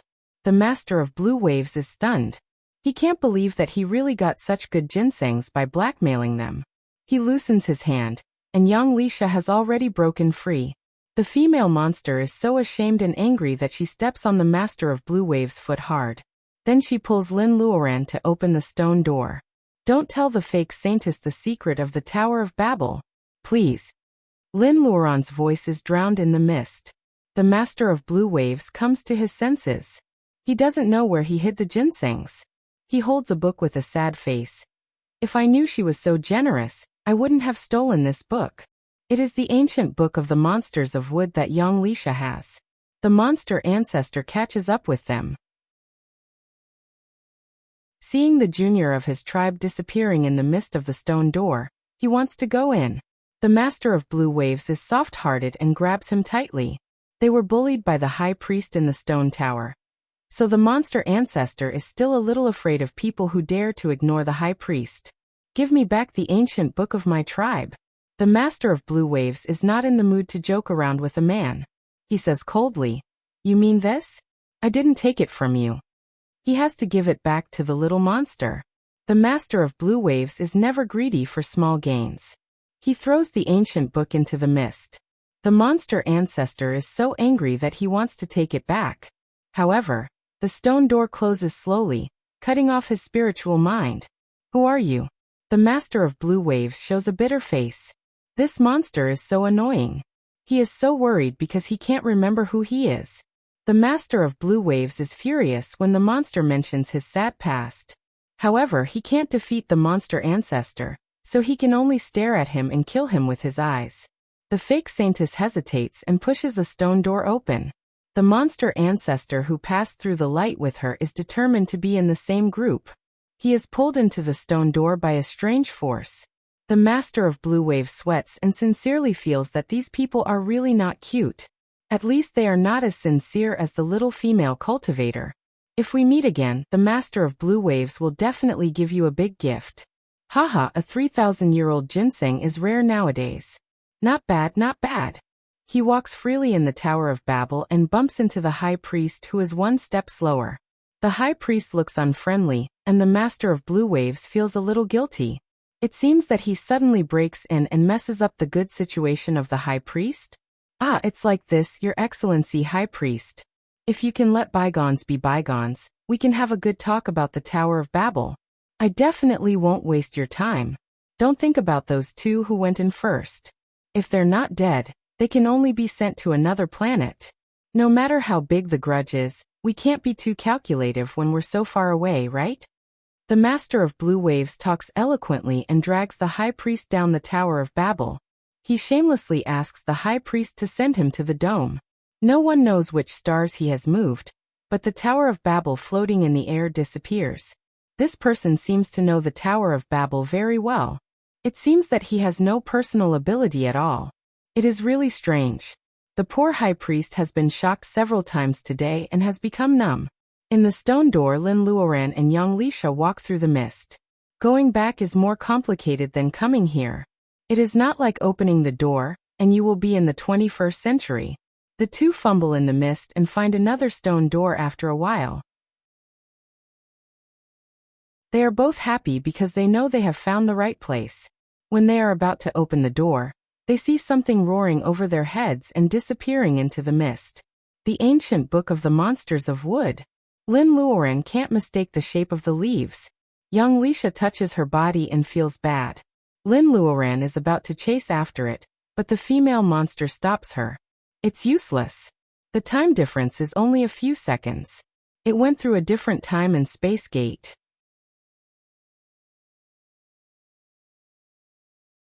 Chapter 304. Translucent light floats in the chaotic space. The fog is so dense that the visibility is limited to a few meters. Lin Luoran and Yang Lisha sit cross-legged on the ground with a hawk and a fox. Unexpectedly, the two of them were the fastest team to return. The loss of the ancient book of the monsters of wood at the last moment is a big blow to Lin Luoran. Although she has a strong Taoist heart, she can't help sighing for a long time. Mrs. Lin is 50 years old this year. No matter how young she looks, it is not good for her to enter Taoism at this age for other cultivation schools. Cultivation is also a race against time. Lin Luoran is a little frustrated. Young Lisha presses her lips tightly without saying a word. She wants the soul wood very much. If the strange trip to Babylon hadn't happened, she would have forced Lin Luoran to take out the soul wood even if she didn't find the ancient book of the monsters of wood. However, how can the mysterious Tower of Babylon take Lin Luoran as the protagonist of its task? It specially sends them back more than 2,600 years ago. Is it just to watch the wedding of the king of Babylon? Young Lisha is a monster. Compared with the big monsters that are thousands of years old, her time of transformation is very short. However, it doesn't mean that she is stupid. At least, she is more knowledgeable than Lin Luoran. The unusual behavior of the Tower of Babylon sounds the alarm for young Lisha.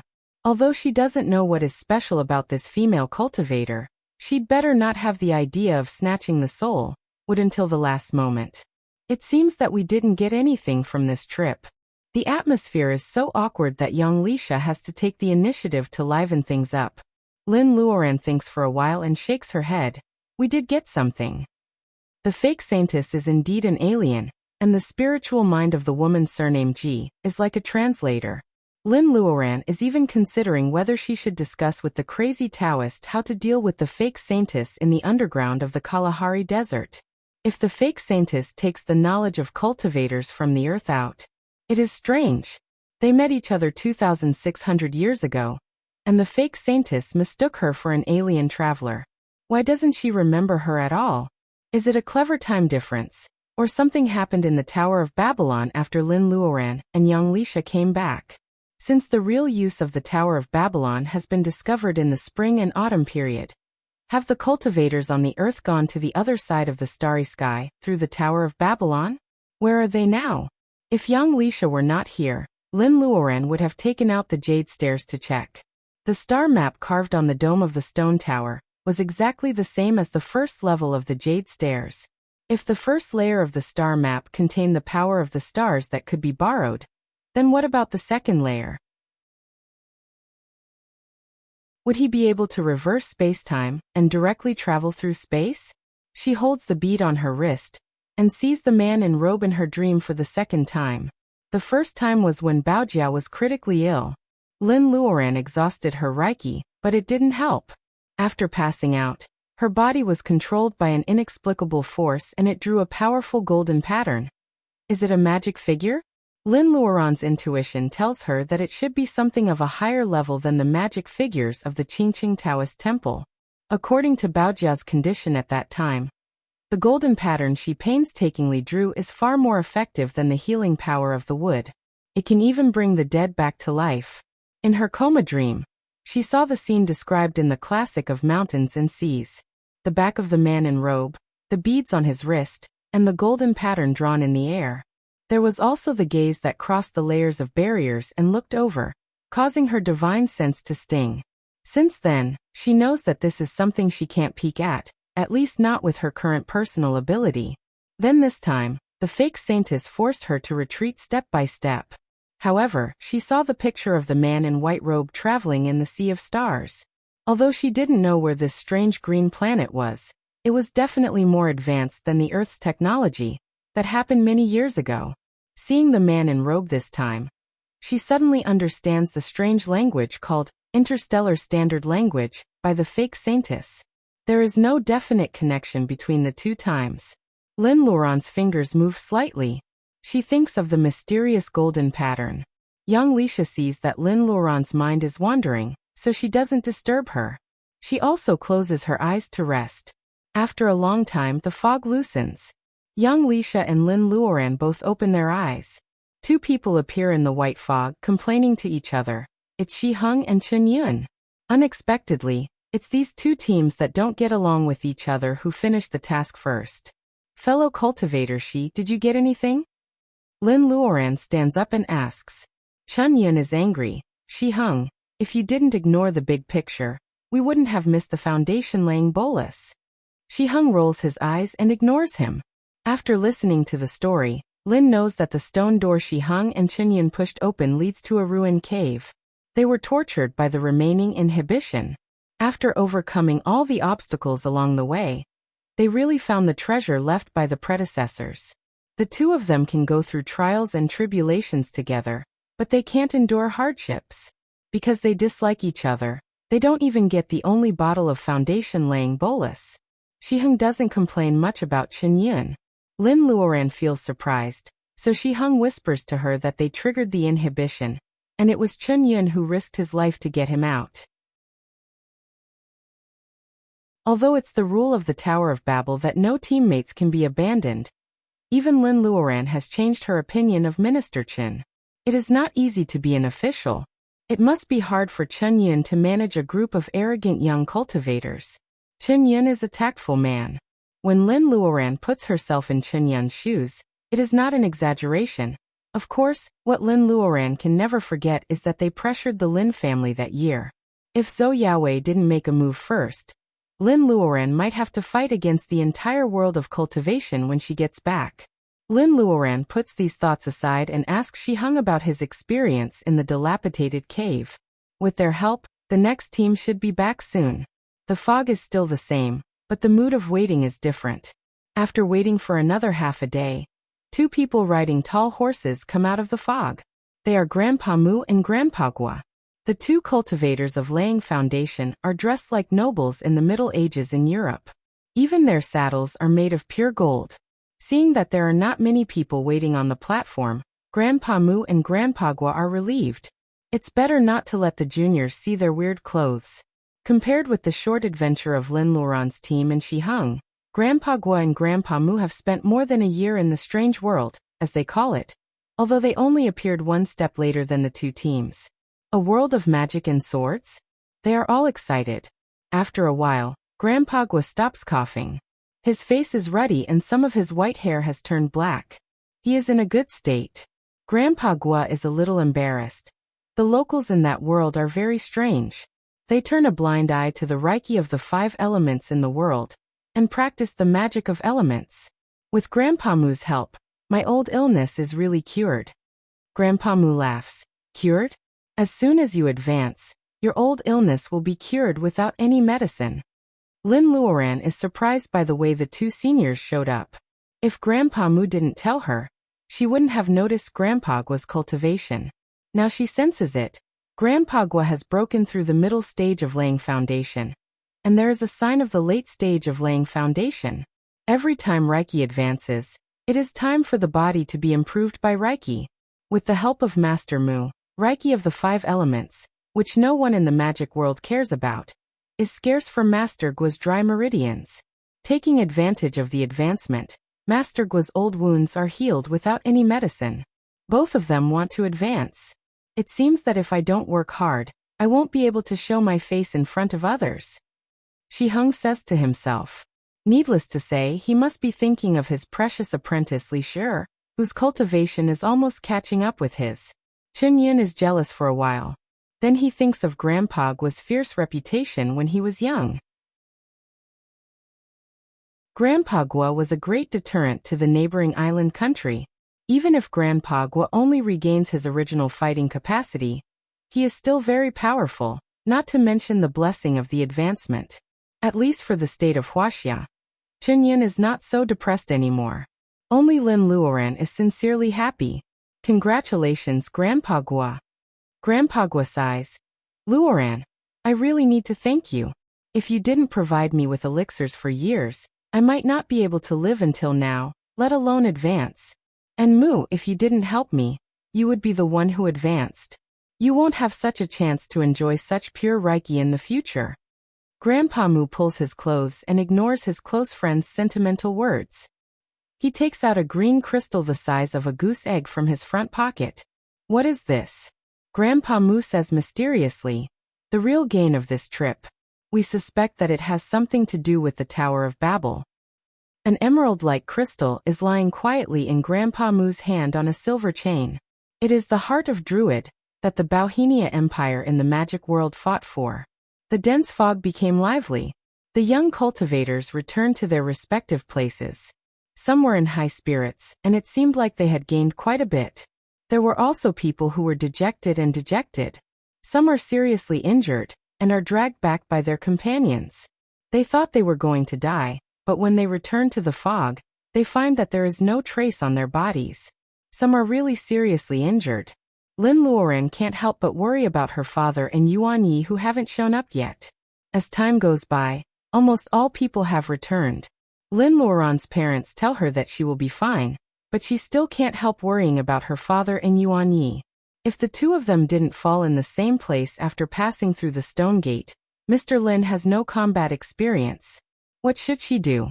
The sound of waves comes from the depths of the mist.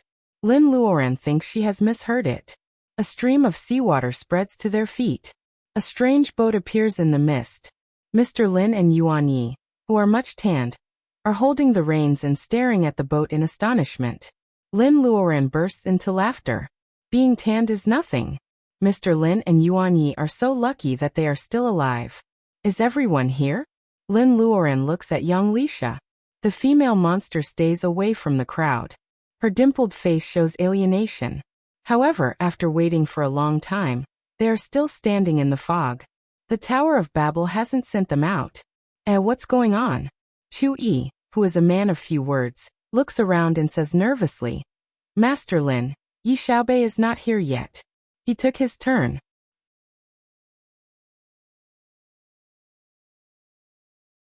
Chapter 306. In June, the highest temperature in Chengdu during the day had already reached 29 degrees Celsius. This did not affect the office workers who did not go out of their air-conditioned homes much. However, in Chengdu, and even in the whole country, there was a wave of families with half-grown children who were frightened and could not sit still. As a family of cultivators, the Lin family is no exception. On June 11th, Luodong, the only middle school student in the family, will take part in the provincial junior high school entrance exam in Shu province, actually the senior high school entrance exam. Moreover, the Lin family also needs to take care of Huang Weijian, who is also taking the exam. In Mrs. Lin's words, Huang Weijian has no relatives. Although he doesn't need money for his education, what he needs most is others' care. The kitchen is filled with fragrance. Mrs. Lin has been making the chicken soup for a long time. She has put in white fruit and bitter gourd and skimmed off the oil. The soup is not greasy and the bitter gourd is used to suppress the heat. The chicken is raised by Mrs. Lin. The white fruits are harvested from 2 ginkgo trees in her space, and the bitter gourd is no exception. It is a natural product of her space. They are going to finish the exam in the morning. Hurry up and take it. Mrs. Lin talks and puts the soup in the thermos cup in Lin's hand. As her daughter, she must do this kind of errands. Lin takes the order and meets Mr. Lin around the corner with the chicken soup. Dad, are you still looking at the skeleton boat? Mr. Lin smiles. Yuan Yi is. We were busy at that time and the boat was not beautiful. Yuan Yi and I both agreed to dismantle it and remake it. Mrs. Lin is the only one who doesn't know about the thrilling battle between Mr. Lin and Yuan Yi with the sea monster. It is understandable that they value the skeleton boat as a trophy. The skeleton with light reiki is obviously a good material for refining weapons. It is a pity that Lin is still a novice at refining weapons. Otherwise, she can refine the skeleton boat into a spirit boat. The 2 children will take the exam in the same school, so they don't have stage fright. This is a good advantage for a large-scale exam, and Lin doesn't need to send the chicken soup separately. There are many parents like Mrs. Lin at the school gate. There is no place to park, so Lin Luoran leaves the folk street and takes a taxi. As expected, there is a sea of people at the school gate. The scorching sun, and the worry about their children's performance in the exam, make it a double torture. Even with umbrellas, Lin Luoran can still see many mothers and grandmothers sweating profusely. All parents in the world should be pitied, right? Mr. and Mrs. Lin used to worry about her every time she took an exam. Lin Luodong and Huang Weijian are waiting for her under the tree. Lin Luoran smiles. You 2 must have done well in the exam. The first subject is language. Huang Weijian is a descendant of Confucianism. It will be shameful if he doesn't know the basic knowledge of language. Luodong also has Rong's hard work for 2 years. Language is the subject that they are best at. She asks them to sit down in the restaurant, and asks them to drink the chicken soup made by Mrs. Lin. Seeing that the food is not greasy, Luodong fills a bowl for Huang. The aroma of the food attracts other parents and students in the restaurant. However, Huang brought the food himself and Luodong can't force him to buy it. Luodong drinks a bowl of soup and picks up a few pieces of chicken. He sighs contentedly. Mom is really good at cooking. Sister, can you guess what the topic of this year's high school entrance exam is? High school entrance exam composition? Lin Luoran hasn't studied for many years. When she was in high school, the topic was the most unforgettable thing in your life. In recent years, the topic of the exam has become more and more difficult. How can she guess it? Huang Weijian slowly wipes his mouth. Let's write about how to view the immortals in the legend. Cultivators. Lin Luoran almost spits out the tea in her mouth. No wonder both of them are so confident. Their essays, which get some of the most points, are about cultivators. Since she proposed to integrate cultivation with science and technology, it seems that the leaders of Wuxia have made a formal response. Starting from the topic of the high school entrance exam, does the state of Wuxia begin to guide the public opinion? Lin Luoran stares at them. What did you write? Luodong says while eating, Sister, you always say that cultivation has no national boundaries, but cultivators do. That's what I wrote. Needless to say, Luo Dong can get high marks from the point of entry. Seeing that Lin Luoran is looking at him, Huang Weijian takes the initiative to say, I wrote that cultivators may be around us. Lin Luoran wants to cough again. These two kids are obviously walking on a tightrope between being exposed and not being exposed. Excellent grades are good for cultivating one's self-confidence. Whether it's cultivation or studying like ordinary kids, Lin Luoran will not pour cold water on them when they are working hard. After thinking for a while, she makes a gesture with her right hand. A wood spirit concentration spell that can only be used by cultivators in the level of laying foundation falls on them. It's usually sleepy at noon. Both of them feel refreshed.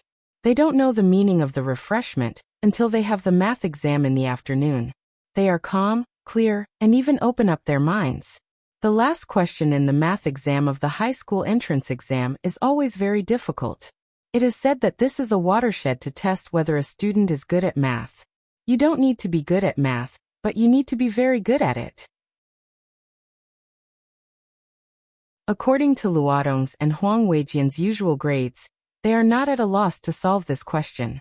However, they have never been as confident as they are today. Lin Luoran and Huang Weijian's reasoning is clear, which reduces a lot of detours. After making a dozen equations, they finish the last question. Looking at the time, there are still 40 minutes before they hand in the paper. Why is she in such a good mood today? Luodong can use the extra time to check the papers. Huang Weijian's situation is similar to Luodong's. He feels the fluctuation of Reiki when Lin Luoran casts the spell and knows that Lin's sister is secretly helping her. When he puts down his pen to check the papers, Huang Weijian unconsciously smiles. The young man's cold heart is slowly melted by the Lin's. When he thinks of his grandfather who has never returned, the mental barrier of being abandoned has been gradually healed in the warm atmosphere of the Lin's family. Well, I have to do well in the high school entrance exam. Luodong is so weak. It is not safe for him to go to number 4 high school alone. Huang Weijian says silently and checks the papers carefully. In another building, Luodong sneezes and looks around suspiciously. The invigilator thinks that he is cheating and stares at him. Luodong touches his nose and knows that he has been misunderstood. He quickly lowers his head and checks the papers carefully. Time is stretched. A phoenix flower is blooming outside the window. June is like fire. This is the high school entrance exam that many people in the state of Wuxia will experience. Among the classmates who have been with each other for 3 years, the ones with good grades will go to a better high school. Some can only stay in the high school, and some don't want to go to school anymore. This is the first choice of the boys and girls. They may feel sad, but they are more about growing up. Hello, the total score of the examinee you are looking for is 678. The mechanical voice says the corresponding examinee's number. The Lin family cheers. With this score, it is no problem for him to go to number 4 high school. He will also get a scholarship. Fatty Chui pats Huang's shoulder and says, it is not a shame. Not bad, not bad. This is Huang Weijian's score. The Lin family is so excited that Huang Weijian blushes. Then they let him go and start to check Luodong's score. Examinee Luodong, admission ticket number *********, 148 points for Chinese, 150 points for math, 149 points for English. The total score is 685 points. The Lin family is stunned. They have always known that the two children have good grades. Huang is a cultivator, so he can get twice the result with half the effort. However, they didn't expect that Luodong has a higher score. The total score of the senior high school entrance exam in our city, including PE, is only 700 points. Luodong only has 15 points deducted. Fatty Chui rubs his hands and says, is the Lin family going to have a top scorer? Mrs. Lin thinks of the program she watched at noon and shakes her head. Not the top scorer. The top scorer has 3 points more than Luodong. Even if he is not the top scorer, he is good enough. Fatty Chui says something wrong. He is about to comfort Luodong when Luodong laughs and says, it is good that he is not the top scorer. If he is the top scorer, the school will tie you up for an interview. It will be too unsafe for our family. A boy less than 16 years old knows how to keep a low profile. The Lin family laughs. Brother Dong Lin, you've contributed the most to my results. Thank you. Rong is no longer a tutor. He works in Lin's pharmaceutical factory and is responsible for studying some ancient prescriptions. He is also a postgraduate student with Professor Qi. His life is busy every day. Hearing Luodong's words, Rong waves his hand and says, "You are the one who is willing to learn." Even when he was studying, he was not as serious as Luodong. Teenagers are the most active age, but Luodong can calm down and study the classical Chinese comparison table. He studies the textbook with the same attitude. Luodong's achievements today are inseparable from his own efforts. Let's have a big meal tonight. Li takes out 2 red envelopes and hands them to Luodong and Huang. Luodong opens the envelope and sees a bank card. Huang's is the same. Li clears her throat and says, "There is 88,888 in each card. It is a gift for you." Can they get gifts for exams? Luodong blinks his eyes in confusion. Even if there are red envelopes, isn't it too much? He looks at Lin Luoran. Seeing his sister nod, he knows that he can take the money. Mrs. Lin wants to say something, but Mr. Lin stops her. Lin Luoran explains with a smile, "They are both 15. Huang is fine, but we can't let Luodong live a poor life. Let me tell you one thing first. With the red envelopes from your sister, we won't pay for your tuition and living expenses during the 3 years of high school. If you don't have enough money, you have to earn it yourself. Can the scholarship cover all the tuition?" Huang Weijian has been taking care of his own money for a long time, so he doesn't feel pressured. How can he use the money he earned from selling wild ginseng? Luodong winks at him. "Bro, do you know how to do business?" Huang Weijian turns a blind eye to Luodong. He can only pick up garbage with his eyes. Fatty Chui gives them some jade buttons as gifts. Mrs. Lin knows that jade is very expensive, so she says at ba several times. Li says casually, "It's nothing." In ancient times, people used to hide silver at the corners of their clothes. They sew these buttons into their sleeves. They can be exchanged for money at critical moments. Haha. Fatty Chui is in a cold sweat. These are not expensive. They look good. I want to give them a souvenir. Mrs. Lin stops nagging. Rong gives them 2 pens. Yuan Yi and Zheng Tian are acting mysteriously. They say that they are going to prepare the gifts and haven't come back yet. Everyone looks at Lin Luoran. Her gifts are still there.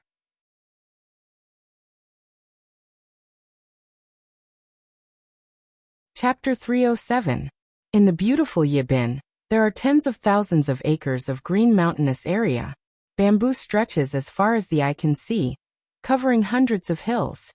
Leaving Yibin in the east and heading for Chongning County, one will arrive at the entrance of the Sea of Bamboos in the south of Chuan Province, after more than 60 kilometers. As the temperature rises, even the wind in the downtown area is hot. City residents who can't stand the heat arrange their vacation and go to the Sea of Bamboos where it is warm in winter and cool in summer. Walking on the winding bamboo path, tourists can hear the chirping of birds, the green bamboos, and the wildflowers. They feel extraordinary and ethereal. If a woman in a green dress happens to meet in the Sea of Bamboos, she will be like a fairy in the mountains. After the Warefree Valley, there is the Jade Corridor of the Sea of Bamboos. There are dozens of miles of sightseeing trails. Tourists walk along the trails, watching the bamboos and listening to the spring. The fresh air is full of the fragrance of bamboo leaves, which makes people feel relaxed and peaceful. At this time, there are 3 tourists on the Jade Corridor. The leading girl seems to be in her 20s. She is wearing a simple green dress without any makeup, which makes the forest even more beautiful. Her eyes are so bright that people can see the bamboo swaying in the wind. The younger ones are 2 boys, about 15 or 16 years old. One of them is cheerful. He is taking pictures of the scenery along the way with an SLR camera. He doesn't walk fast, so the 3 of them are even slower. If Lin hadn't traveled with Luodong, she wouldn't have known that Luodong's hobby is photography. Of course, cultivators also need hobbies. Li Shi is cultivating her interest in flowers, Yuan Yi likes to study spirit herbs, and Huang Weijian likes to practice calligraphy. Lin Luoran herself feels the most fulfilled when she is working in the space. There is a drop of dew rolling on the top of the grass. Luodong stays still for a while, and then takes a picture of the moment when it falls. Okay, let's go. Luodong feels embarrassed to let his sister and Huang wait for him. As for Huang Weijian, although he is a cultivator, he was raised by his single grandfather. He has never been out of the city since he came to the city from the countryside. The mountains are green and the rivers are beautiful. He greedily sees everything and remembers it in his heart. While taking pictures of the bamboo forest, Luodong says, "I wonder where my parents are now." After returning from the Tower of Babel, Mr. Lin makes a very romantic decision to travel around the world with his mother, and the first stop is Hainan. His parents should be basking in the sun on the beach, drinking coconut juice, and eating some seafood for lunch, right? Mr. Lin also brings a lot of fishing gear, saying that he is going to try real sea fishing. Li Shi goes back to her school, and Yuan Yi is the only one left to look after the family. He also teaches his school fellow apprentice who is a little slow in the spells of the 5 elements. This month has become a real vacation month for the Lin family. The reason why Lin Luoran chose the Sea of Bamboo in the south of Chuan province as her first stop was because of the bamboo tube made by Yuan Yi last time. Bamboo itself has reiki. Lin Luoran can transplant some back and plant some in her space and backyard. They can be used to make utensils, or even refine weapons in the future. In short, there was no need to worry about its usefulness. The sun is rising in the middle of the sky. Because Luodong is taking pictures slowly, they have just walked out of the Jade Corridor. Lin Luoran and Huang Weijian don't feel tired yet, but they have to take care of Luodong. There are plenty of farmhouses in the tourist area. Lin Luoran randomly picks one and prepares to have lunch. The quieter the place is, the worse the taste is. In order to eat fresh ingredients, Lin Luoran has to choose a restaurant with many guests. Since they are in the Sea of Bamboo, they will be embarrassed to talk to others if they don't have a bamboo banquet. When in Rome, do as the Romans do. Lin Luoran, Huang Weijian and Lin Luoran pick a quiet place and wait for the banquet to be served. The thinly sliced, glossy cured meat was served. It is made of streaky pork. It looks oily, but Lin Luoran takes a bite and finds it tastes delicious. It is fat but not greasy. It tastes better than the ones at home. Is it smoked with bamboo leaves? Lin Luodong takes a few bites. Although it is not as good as the ones at home, it may be the wild boar that hasn't been fed. The meat is delicious. The special smoking method makes it totally different from the food of Lin's family. This is delicious. Huang Weijian concludes. A waiter serves them a big bamboo tube and says, "Hey, there's more." The bamboo tube is filled with white tofu pudding. The fragrance of the beans and the tranquility of the bamboo tube add a piece of cilantro on top of the white tofu pudding, which makes Lin Luoran's appetite increase. Soon, the waiter serves them 3 chili plates. This is the full service of tofu pudding. Braised salmon with bamboo shoots, roasted chicken with bamboo shoots, shredded bamboo shoots with sesame oil, and delicious soup with bamboo shoots. The 3 of them don't finish the bamboo banquet. These dishes are more than enough for them. When they are checking out, Lin Luoran says that he wants to treat them. Lin Luoran doesn't mind. When Luodong comes back, he is holding a small plate full of golden fried insects. "Sister, this is a gift from the owner. Are they really edible?" Lin Luodong is doubtful. They are bamboo shoot insects high in protein. There used to be a lot of them in the back mountain of the Li's village. Lin Luoran's mouth is watering because of the aroma of fried bamboo shoot insects. Lin Luoran doesn't explain. She throws one into her mouth. These bamboo shoot insects have their feet and wings removed before they are fried. They taste the best when they are hot. Seeing that Lin Luoran is enjoying the food, the 2 boys also start to fight for the food. The taste is wild. Huang remembers that he once had this when he was a few years old, but this is the first time for Luodong. "Boss, is this the way to the colorful waterfall?" Lin Luoran thanks the owner after getting a positive answer. Then, she takes the 2 boys on their journey. They walk slowly. They just need to get to their destination before dark. Anyway, they have tents. Sleeping in the bamboo forest is a different experience. Along the way, Huang stops from time to time. The smile on Huang's face is becoming softer. He remembers that he took Luodong on a trip last time to help him get rid of the scar in his heart. In this way, it seems that he is making chicken soup for the soul. Lin Luoran smiles secretly. She looks up at the sky from time to time. Goldie is showing half of its body in the clouds. The cunning and timid cyan little fox must be clutching Goldie's neck for fear of falling down. Animals should belong to the wild, to this strange and interesting nature.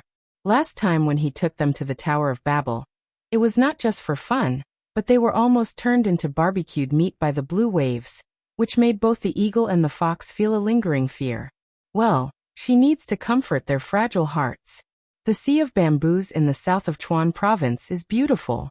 There are springs and waterfalls everywhere. Among the mountains, there are dozens of waterfalls of different shapes. The most spectacular one is the colorful waterfall. At 7 o'clock in the evening, the three of them arrive at Shirgu Mountain. Luodong cheers. His feet almost follow the surname of others. Down from Shirgu Mountain is the Gourd Valley, where the colorful waterfall is. Seeing that Luodong is struggling to walk, Lin Luoran shakes her head and smiles. They walk down the path, and the sound of the waterfall can be heard clearly. The waterfall goes straight down. It is said that at noon on a sunny day, when the sun shines, you can see a rainbow at the bottom of the pond. They were already late today, but what they lacked the least was time. Luodong has camping experience. He and Huang Weijian pitch their tents on the top of the pond.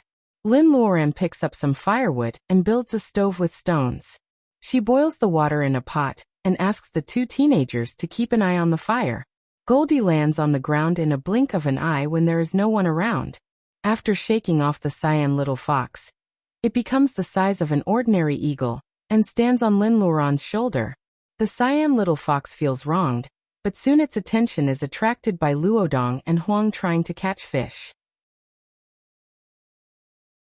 It jumps to the side of the pond and Lin Luoran takes Goldie to the top of the waterfall. On the back of the mossy waterfall, where ordinary people can't stand, there is the spirit bamboo that Yuan Yi mentioned. Only bringing Little Gold along was purely to solve the problem of meat for everyone's dinner. Normally, wild rabbits would feel weak at the knees when they felt Little Gold's aura. They would just lie on the ground and wait for you to grab them by the ears. Lin Luoran releases Goldie, casts the wind-riding spell, and flies to the top of the waterfall. There is indeed a cliff on the back of the waterfall. A cluster of dark-colored bamboos is quietly growing there. Lin Luoran is as light as a bamboo leaf that has just left the bamboo branch. She quietly falls on the top of the swaying bamboo. Yuan Yi only cut a bamboo tube last time, so there are still 5 bamboos in the same place. They are not as big as the bamboo tube. Lin Luoran is careful not to hurt their roots, so she digs them out and transplants them into the space. What is hidden in the soil of the roots? It is hard.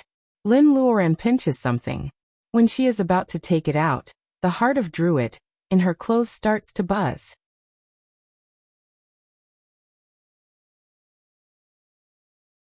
Chapter 308. Lin Luoran is tidying up the roots of the spirit bamboo. She feels something hard. The heart of Druid that she hides in her clothes starts to buzz. Lin Luoran takes out an unidentified object that is thinner than her little finger. It is covered with the black soil under the roots. Lin Luoran rubs it but can't see what it is, so she puts it away. Because of this little accident, Lin Luoran finishes digging the spirit bamboo. She temporarily gives up exploring nearby and flies down the cliff of the waterfall. The sound of water is accompanied by the conversation of the two teenagers. There is smoke curling around the tent. Huang Weijian finds 2 crabs from the pool. Although he is still silent, everyone can see his excitement. The water in the pot is boiling. Seeing Lin Luoran, Luodong shows that there are no other ingredients except crabs. Lin smiles and touches the boy's head. Luodong is about 1.6 meters tall. In another 2 years, Lin Luoran won't be able to touch his head even if she wants to. Huang says that there are shrimps in the pool. Lin Luoran sees him taking out a pen. It is not dark yet, and it is too eye-catching to use spells. She finds a silk line for him to fish for shrimps. While Luodong is cleaning the crabs, Goldie, the size of an eagle, flies back and throws 2 prey to him. The prey is black and gray and looks smaller than rabbits. Goldie, are you asking us to eat rats? The two rats are fat and motionless. Goldie bites them to death. Luodong is embarrassed to pick them up. He has never eaten rat meat before. Lin Luoran shames him. These are bamboo rats that only eat bamboo. They are delicious. Goldie found them for you, but you don't appreciate it. Goldie, there are only 2 of them. They are not enough. Go and catch 3 more. Goldie chirps happily and flies into the dense forest again. Looking at the bamboo rats, Lin Luoran remembers the time when she dropped out of college and found a job as a receptionist. She worked during the day, and the boss would take her out to socialize at night. One day, they went to a high-end restaurant for dinner. A roasted bamboo rat smells delicious and stimulates her taste buds. However, they also have the task of toasting. When Lin Luoran has time to taste it, only the bones of the roasted bamboo rat are left. Lin Luoran used to be unable to afford this kind of rats and birds which are artificially raised at a price of dozens of yuan per catty. Life pays back those who are willing to work hard. Today she has tasted a wild bamboo rat. Lin Luoran quickly peels off the bamboo rat's claws, cleans its internal organs, smears various spices on it, wraps it in a bamboo coat, and covers it with mud from the pond. Lin buries it under the fire. This is the method of beggar's chicken. It should be delicious to make bamboo rats, right? On the other side, Luodong has followed Lin Luoran's order and cut several bamboo tubes as thick as a baby's arm. Sister, what is this bamboo tube for? Luodong hands over the tube and asks curiously. Lin Luoran digs a small hole at one end of the bamboo joint and washes it. She takes out some rice from her space and pours it into the hole. Then she fills it with water and seals the hole. She puts the hole beside the fire. Luodong's eyes light up. Bamboo rice? Of course, he has tasted bamboo rice before. There are many small restaurants in our city. However, he is still looking forward to the original bamboo rice. Lin Luoran is not a martial arts expert.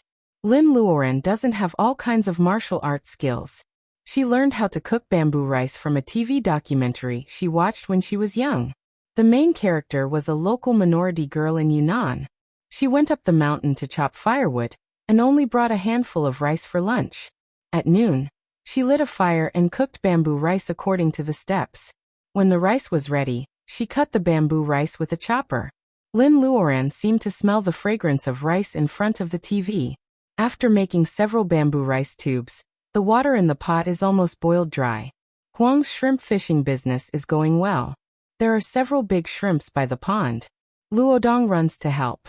He washes the crabs and shrimps out and throws them into the pot. He puts some salt and ginger in the pot and then covers it. The funniest thing is the cyan little fox. It is angry that Goldie caught a few more bamboo rats, so it also tries to touch crabs like Huang Weijian. It is funny enough that a fox moves a stone, but the crab caught by the cyan little fox is too big, and its paw is caught. The fox's paw is full of meat, and its face is wrinkled in pain. Lin Luoran wants to help it, but Goldie strikes first. Its sharp beak pecks on the back of the crab. The crab's shell is vulnerable, and the crab loosens its paw in pain. The cyan little fox is embarrassed by Goldie's help. It hands the big crab to Luodong and asks him to cook it together. The cunning fox is walking on the broad road touched by the simple Goldie. Lin Luoran, the bad master, picks up the rest of the bamboo rats and buries them together. The fire is burning, and the smell of fresh food is coming out of the pot. Shrimps and crabs can't be cooked for a long time. Lin Luoran asks the 2 teenagers to wash their hands and eat the crabs and shrimps first. Cooking in the wild is for the fun of not bothering about trifles. The 3 of them break off 2 bamboo branches as thick as chopsticks and fish them out of the pot. The shrimps and crabs are red after they are cooked. Only salt and ginger are added to make them taste good. The fishy smell is removed, and the real tenderness and sweetness of freshwater food is left. Goldie pecks a crab shell and eats it with relish. The cyan little fox has never been stupid.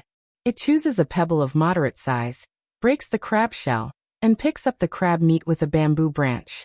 Not a bit of crab meat is wasted. After eating the shrimps and crabs, the fire in the stove is about to go out. Lin Luoran takes out a few black mud cubes. The wet mud covering the bamboo rats is cracked. She knocks them gently, and the mud layer falls down. The smell of meat overflows. When the bamboo clothes are peeled off, the golden rat meat is exposed, which makes people salivate. The cyan little fox is dumbfounded. Recently, it is not picky anymore. It likes delicious food, no matter whether it has reiki or not. Seeing Lin Luoran peeling the first bamboo rat, the cyan little fox's saliva drips all over the ground. Lin Luoran gives the bamboo rat to it. The cyan little fox thinks for a while, and gives the head with the least meat to Goldie. Not to mention Goldie, even the 3 teenagers are stunned. Then they laugh. It's hard to change a leopard's spots. It's rare for the fox to be generous, but it still gives Goldie the part with the most bones and less meat. Lin Luoran hands another roasted bamboo rat to Goldie. Then she asks the 2 teenagers to peel the rest, and she cuts a few bamboo tubes. The bamboo tubes are filled with white and plump rice. The real rice has a layer of grease on the surface after it is cooked. The grains are clear and the texture is just right. The 3 of them eat the bamboo rice with the rat meat, together with the crab and shrimp they have just eaten. They are so full that they don't want to move anymore. When the last light of the setting sun is swallowed by the horizon, Lin Luoran cleans up the fire and gives the rest of the bamboo rats to Goldie.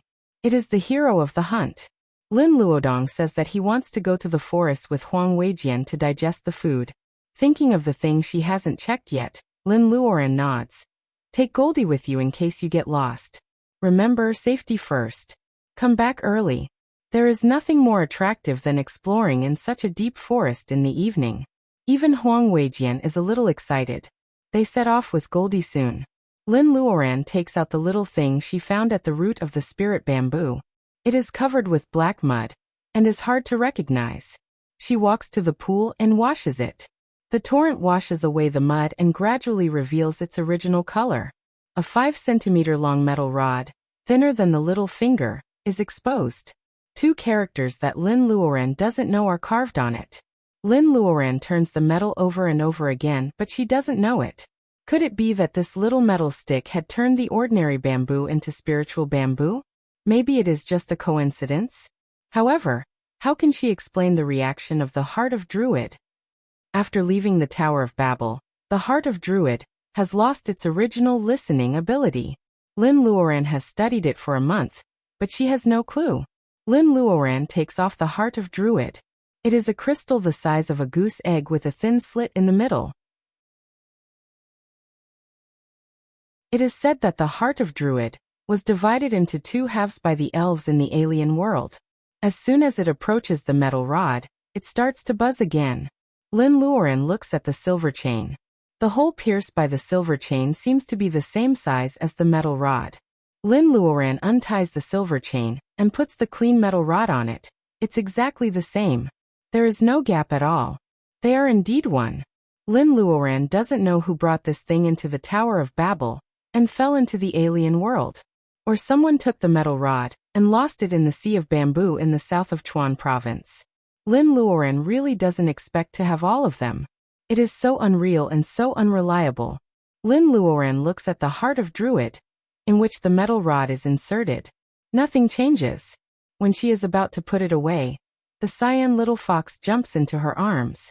Lin Luoran is caught off guard, and the Heart of Druid falls into the pool. Oh you! Lin Luoran pinches the little fox's face like a bun. When she is about to pick it up from the pool, the Heart of Druid bursts out a strong light. A beam of strong light is cast to the direction of the waterfall. In the turbulent water, there is a hanging translucent screen. Pictures are rotating rapidly, testing Lin Luoran's eyesight. The cyan little fox is at a loss with its eyes wide open. Lin Luoran is dazzled.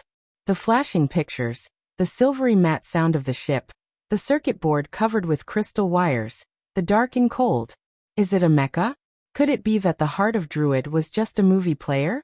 Lin Luoran flies into the air and clicks on the flashing picture of the spaceship. The spaceship is loud and it is full of muzzles. Wherever Lin Luoran touches, the details will be enlarged. No matter which picture it is, all the objects are engraved with the same 2 characters as on the metal rod. Yuri. Lin Luoran's mind suddenly flashes with the translated words, which startles her. When she is about to click on the next picture, she hears a noise not far away. It sounds like Luodong's voice.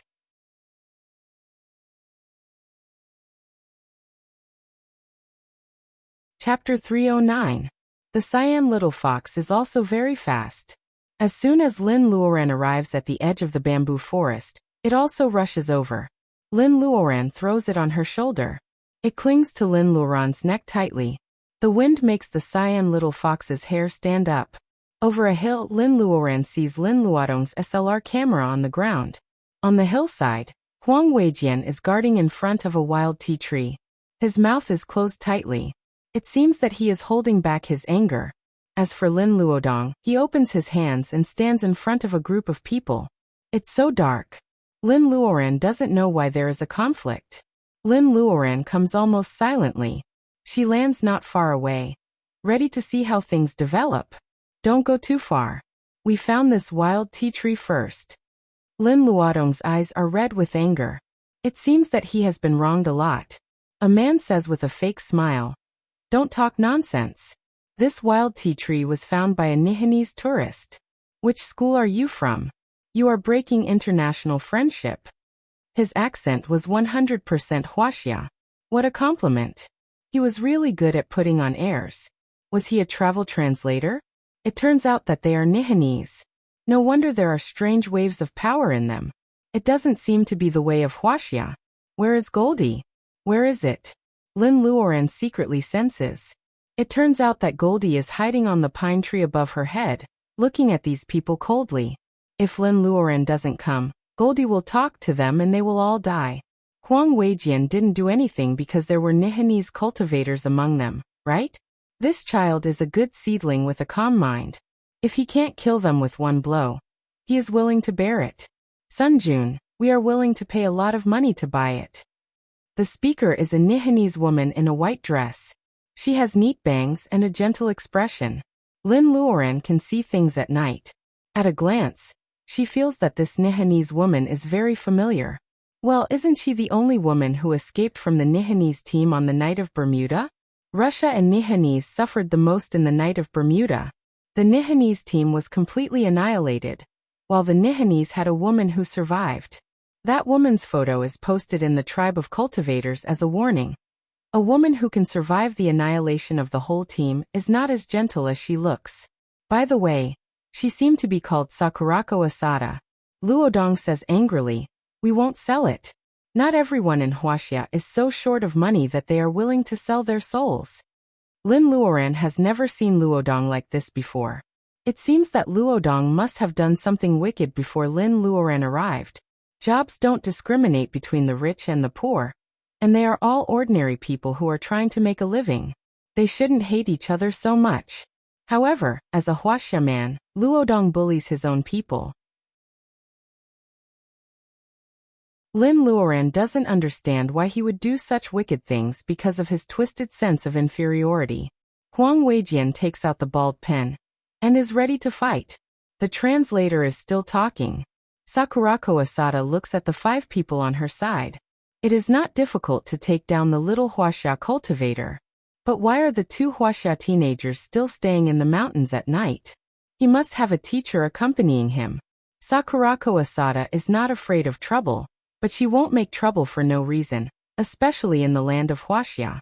The translator feels humiliated by Luodong's retort. He changes to his local dialect and curses Luodong. What a little bastard. Luodong is also stunned.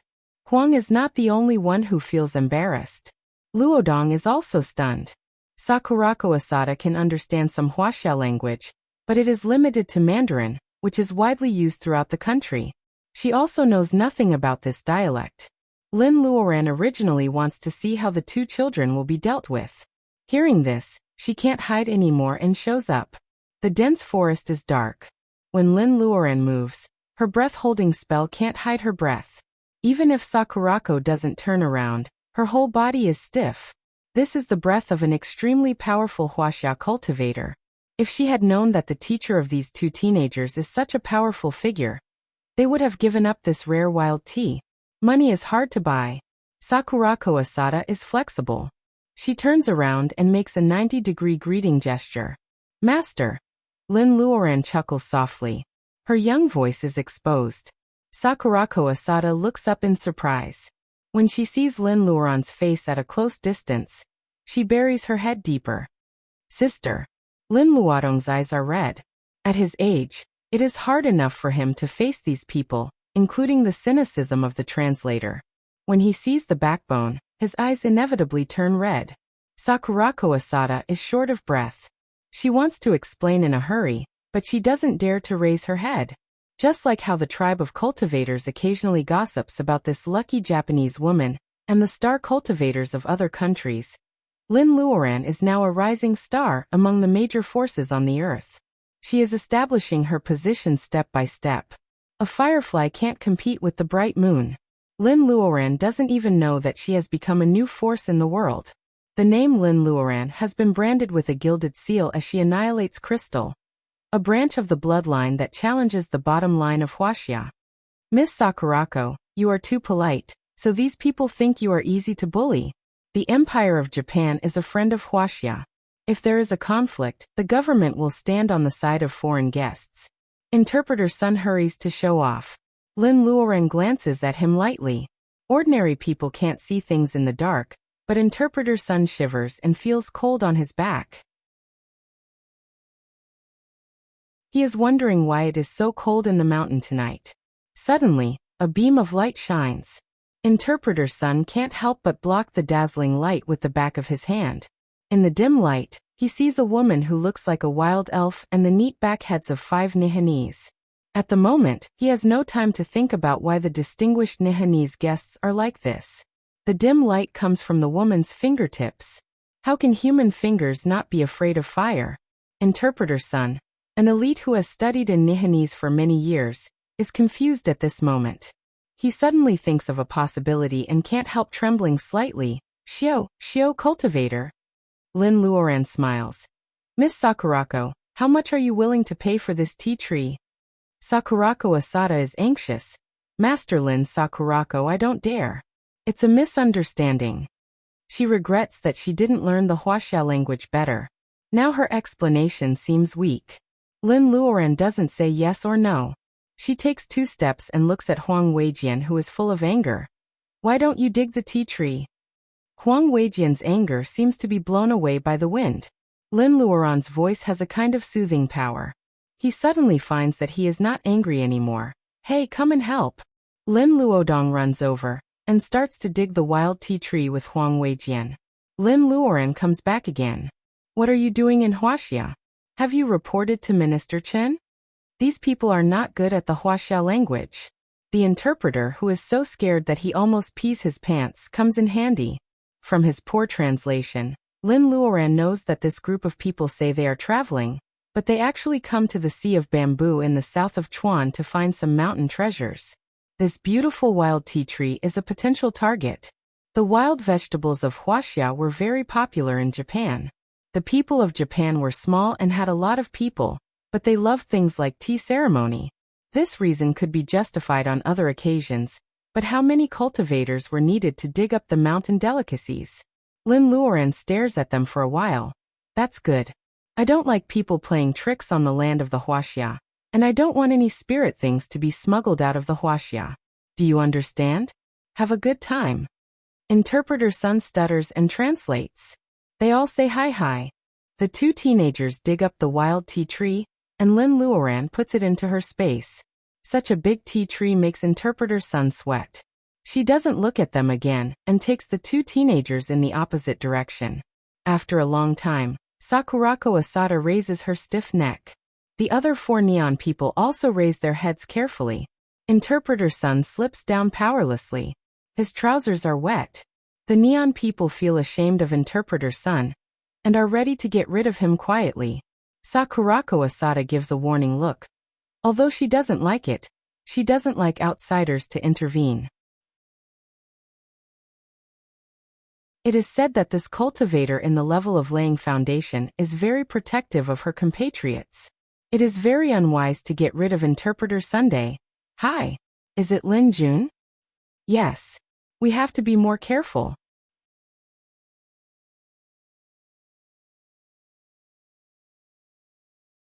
Chapter 310. The 2 teenagers follow Lin Luoran, and take a detour back to the pond. They are both a little unhappy. Sister, those people are sneaky. I know they are not good people. Seeing Lin Luoran goes back to the camp to boil water and drink tea, Luodong says hurriedly. In a hurry, Lin Luoran has to dry the wild tea with fire wacken, which saves a lot of steps. A cup of tea is made. It is a little bitter, but the aftertaste is very sweet, with its own spirituality. You have good taste. Lin Luoran holds up the teacup and praises. The two teenagers' fight at night is worth it. Seeing that his sister changes the topic, Luodong is so anxious that he wants to jump. However, Huang finds that Goldie hasn't come back. Is it? He is not sure.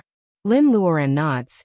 I can't rest assured if I don't figure out why these Japanese people come to the Sea of Bamboo in the south of Chuan. In addition to Goldie, she actually attaches a trace of spiritual mind to Sakurako Asada.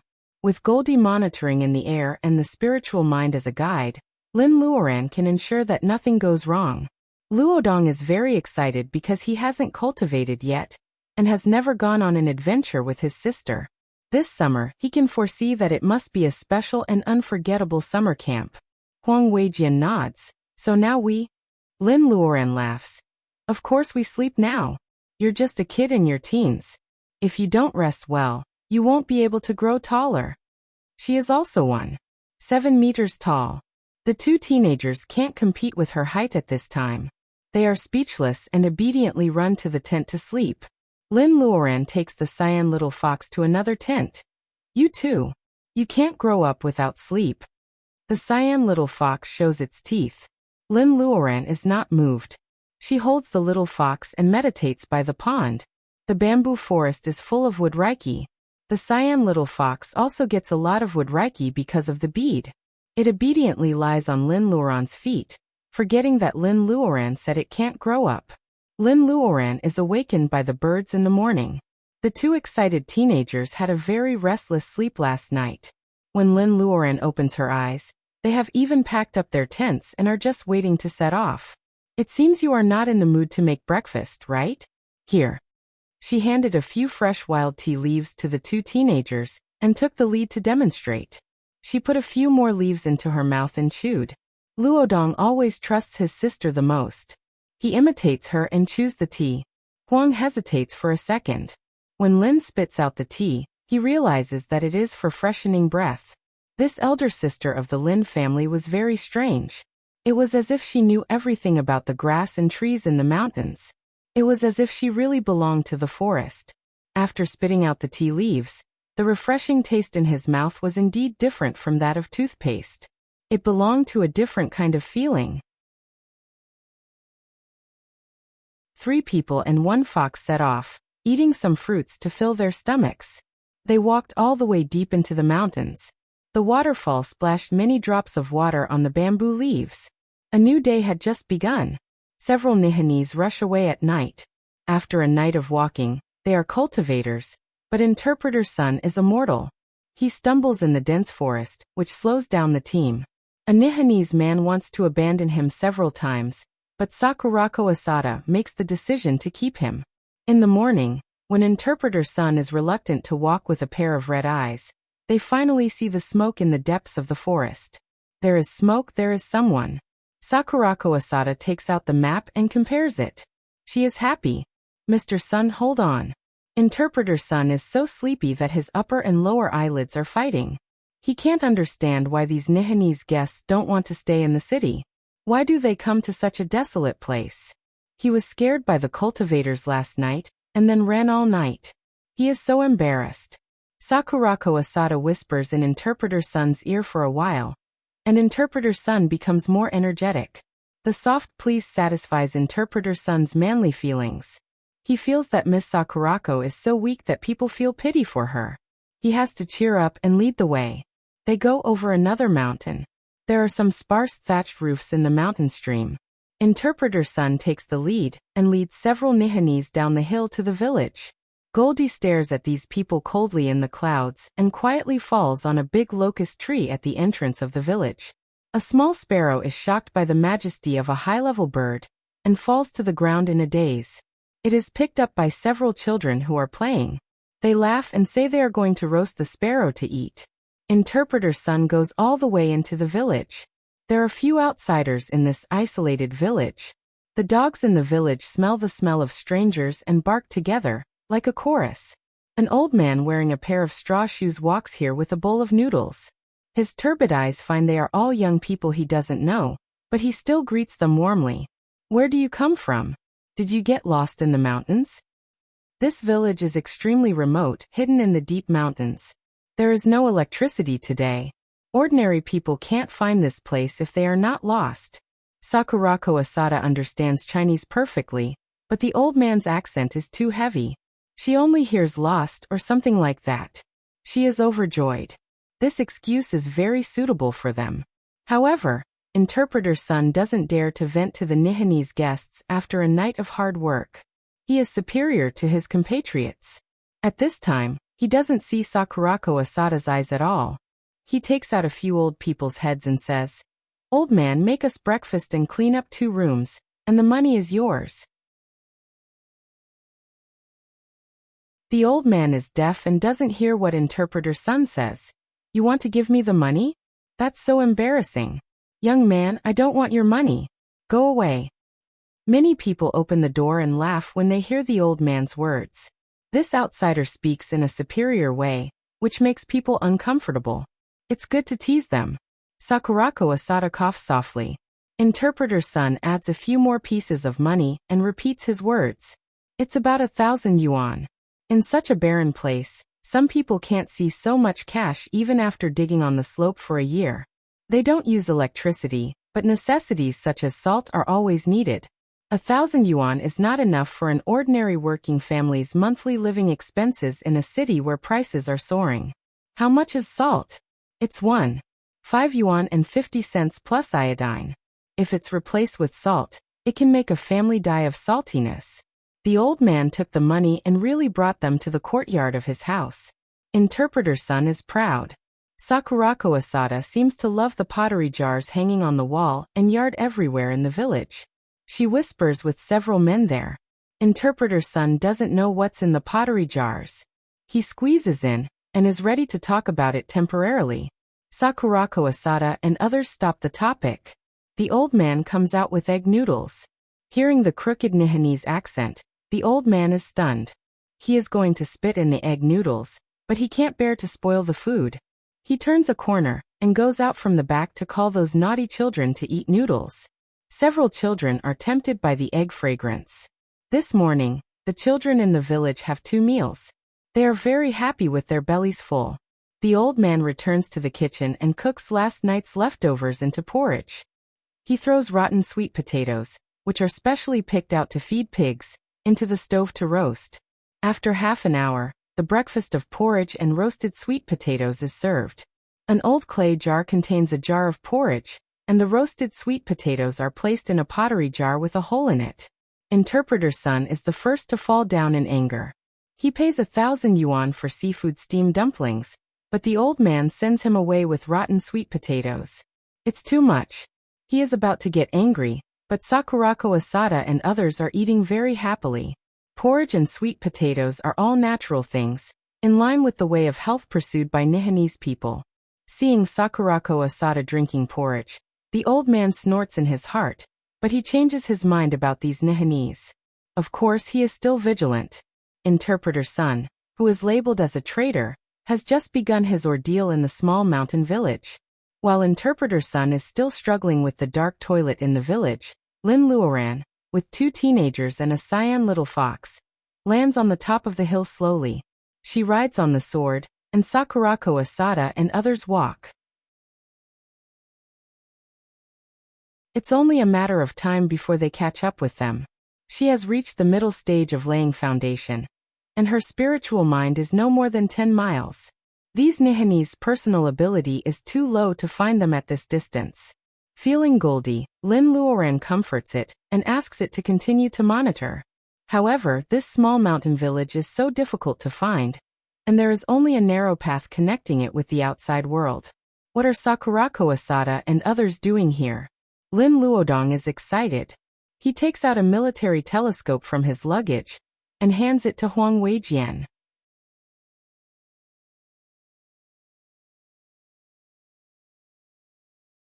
Chapter 311. Lin Luoran asks Lin Luodong and Huang Weijian to set up camp in a hidden place. Lin Luodong is so excited that he says, "Yes, sir." He really looks like a spy in the military camp. Huang Weijian deeply despises him, but in fact he also has an unconcealable excitement in his bones. They don't know the purpose of Sakurako and others, so they may have to stay on this hidden hillside for a few days. Lin Luodong's SLR camera is broken. As a cultivator in the level of laying foundation, Lin Luoran is not good at these electronic products. He can't take pictures, so he has to devote all his energy to monitoring. However, remote monitoring is a bad idea after all. How can he find a breakthrough? Lin Luoran sighs again that her personal ability is not enough. As long as she reaches the level of bearing essence, she can use the secret method such as mind manipulating to directly invade people's spiritual mind and interrogate them. Or she can change her appearance with an illusion spell and sneak into the village. Now, in order not to alert the enemy, she can only wait outside. Once she uses the breath-holding spell, she will be doomed. The mini-world is simply soundproof, blocking shadows but not breaths. It is used to guard against secular people. She has to work harder to cultivate and bear essence as soon as possible.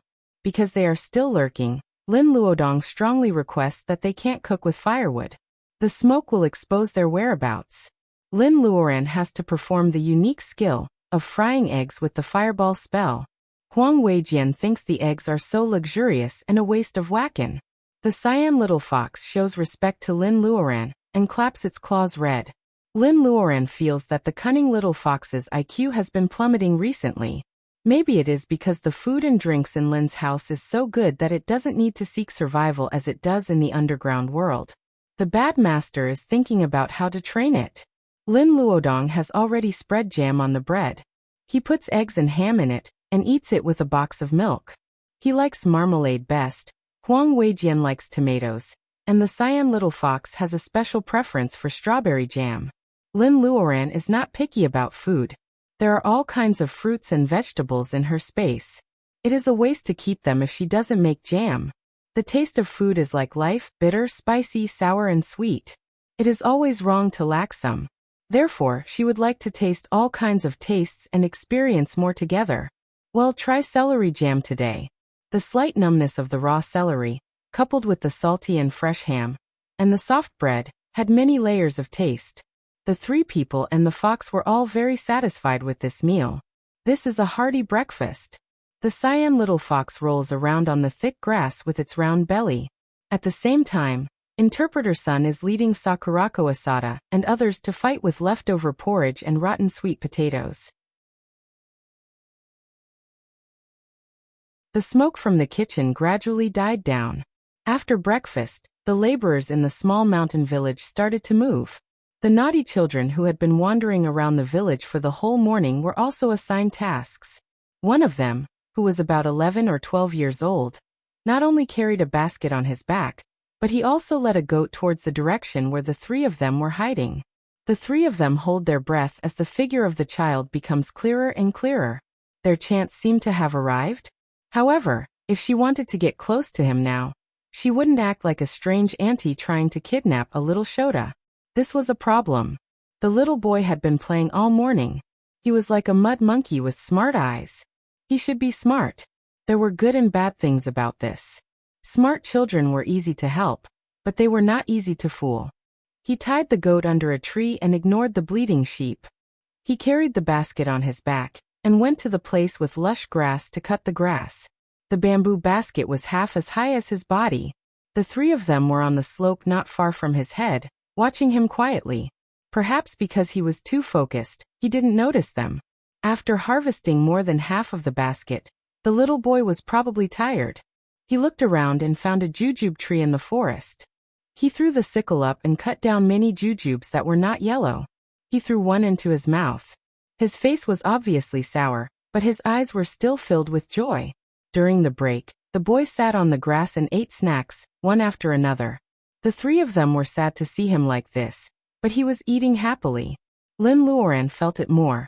She was also familiar with jujubes. She didn't eat it when she was a child. Of course, it was delicious. But what era was it now?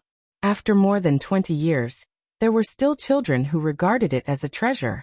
It could only show how poor this small mountain village was. Besides, when she was a child, she also picked those yellow and soft jujubes that had fallen on the ground. She could barely eat them. These half-green ones. Lin Luoran looked at the little boy who was wearing shorts and short-sleeved shirt. She sighed secretly. When you were weak, you should be a good person. When you were prosperous, you should do good deeds. Is she prosperous now? How many good deeds have she done? It's time to put some things on the agenda. The boy ate the jujube and found a bunch of mushrooms. He threw away a few that had already bloomed and finished the rest of the pot. In order to find the mushrooms, he gradually walked a few steps away from the big goat tied to the tree. The goat found a place to eat grass. Suddenly, it started to bleed again and kept stepping back. However, it couldn't run away because it was tied to the tree by the rope. Lin Luoran took a closer look and found that the goat was also unlucky. A green bamboo leaf was lying where it was eating grass.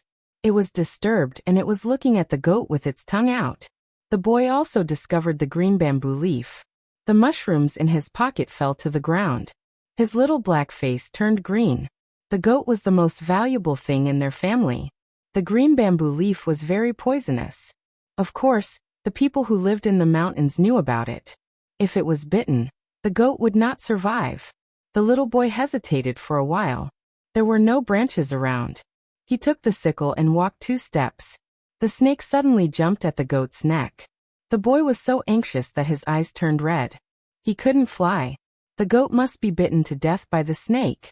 Just when he was about to give up all hope, a puff sound was heard. A beam of green light was shot from the direction of the slope.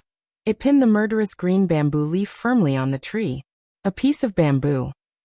The boy was stunned and looked at the direction of the slope. 3 city people came down from the slope with a rare cyan fox in their arms. The extremely beautiful sister squatted down and said to him with a smile, "Little friend, are you from the village at the foot of the mountain?" The boy nodded stupidly. Because Lin Luoran happened to save the only property of Hongbin's family, things went well beyond expectation. This mountain village was called Tao's village. It was not because of the surname Tao, but because the ancestors of the village had been making pottery. In the early years of the Republic of China, the National Defense War broke out and the middle of Chuan was in turmoil. The Tao's village moved to the deep mountain to avoid disaster. Because the place was too remote, even the government came to them more than 10 years ago and registered the residents of the deep mountain who were not in the previous census. The situation was very good for Lin Luoran. The people of Tao's village used to be bullied by the Japanese because of their craftsmanship. Because of the identity of Sakurako Asada, Hongbin was very angry with them. So when he went down the mountain, Lin Luoran had one more spy. Correspondingly, because there were guests, there were many children playing in the house of old Mr. Tao.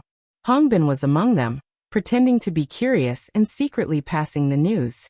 The next day he drove the sheep again. "Sister Lin, those Nihanese are so strange. They are very interested in the pottery jars in our village. Are they here to steal our skills?" Lin Luoran rewarded him with a large piece of chocolate for his creative imagination. Sakurako Asada would cry if she heard this. She was a promising cultivator in Nihanese. How could she come to a small mountain village in the middle of Chuan of Wuxia to steal? Ordinary Nihanese were possible, but it was too extravagant to send cultivators. The 3rd day. "Sister Lin, old Mr. Tao is stewing chicken today. It smells so good." "What? You mean that Nihanese woman? She just walked around the village, and I asked my friends to follow her. She didn't do anything. Oh no, she even gave me a candy." Lin Luoran was silent. Lin Luodong handed Hongbin a roast chicken leg brushed with honey. The 4th day. "Sister Lin, Miss Sakurako wants to buy dried mushrooms from old Mr. Tao's house. She also picked a pottery jar that she likes." Huang Weijian silently handed him a box of biscuits. The Nihanese woman has become Miss Sakurako. If they couldn't find any clues, their little spy would probably betray them. Pottery jars again. Is the secret in this pottery jars? Lin Luoran decides to see the pottery jars that Sakurako Asada cares about. She is still worried about the gourmet guide. After giving Hongbin, who is too slippery to be a simple village kid, an old man's head, Lin Luoran sees the pottery jars that Sakurako Asada cares about in the afternoon. Several different styles of pottery are carried by Hongbin in a basket covered with grass. According to him, they were borrowed from old Mr. Tao's house. These pottery are very good, but it is not enough for Sakurako Asada to spend so much time in Tao's village for so many days. Lin Luoran picks up a jar and turns it over. Well, a fox face is carved on the bottom of the jar, which is vivid. The others, either with fox body or fox claws, are all related to foxes. Lin Luoran hands a jar with a fox carving on it to the cyan little fox. I have never seen other foxes who can pick flowers.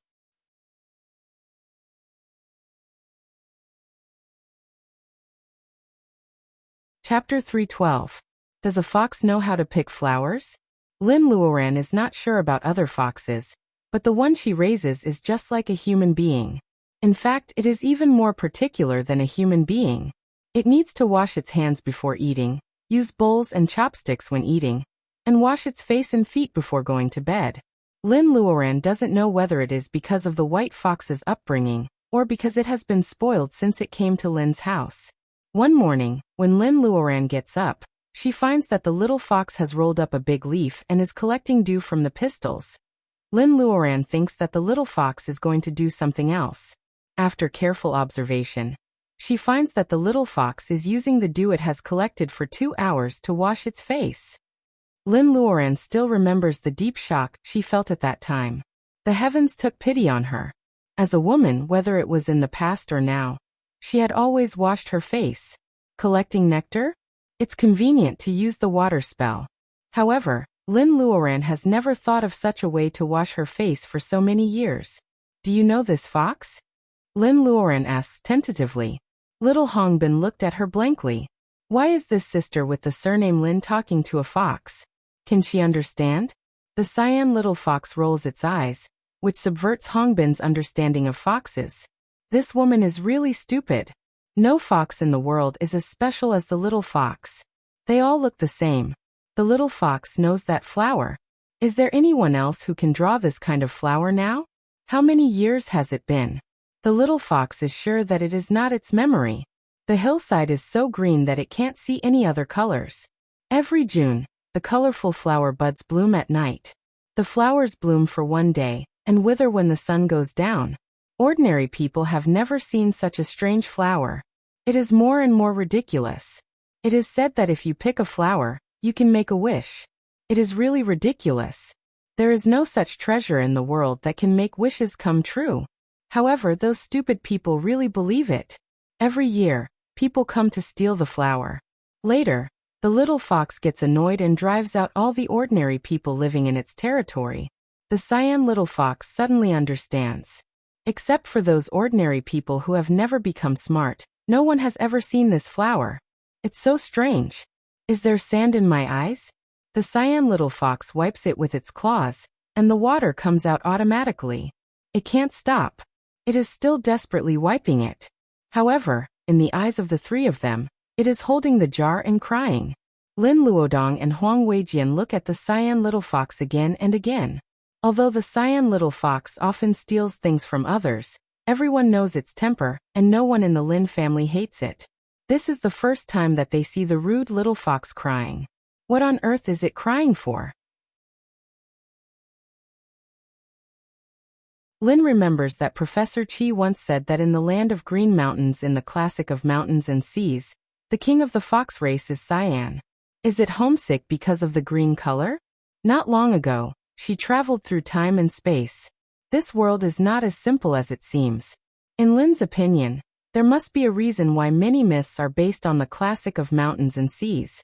Maybe this is a travel book similar to the Chronicle of the Nine Provinces? However, the latter was a core formation cultivator, while the former happened to record that lost period of history. If there is really a land of green mountains, where is it?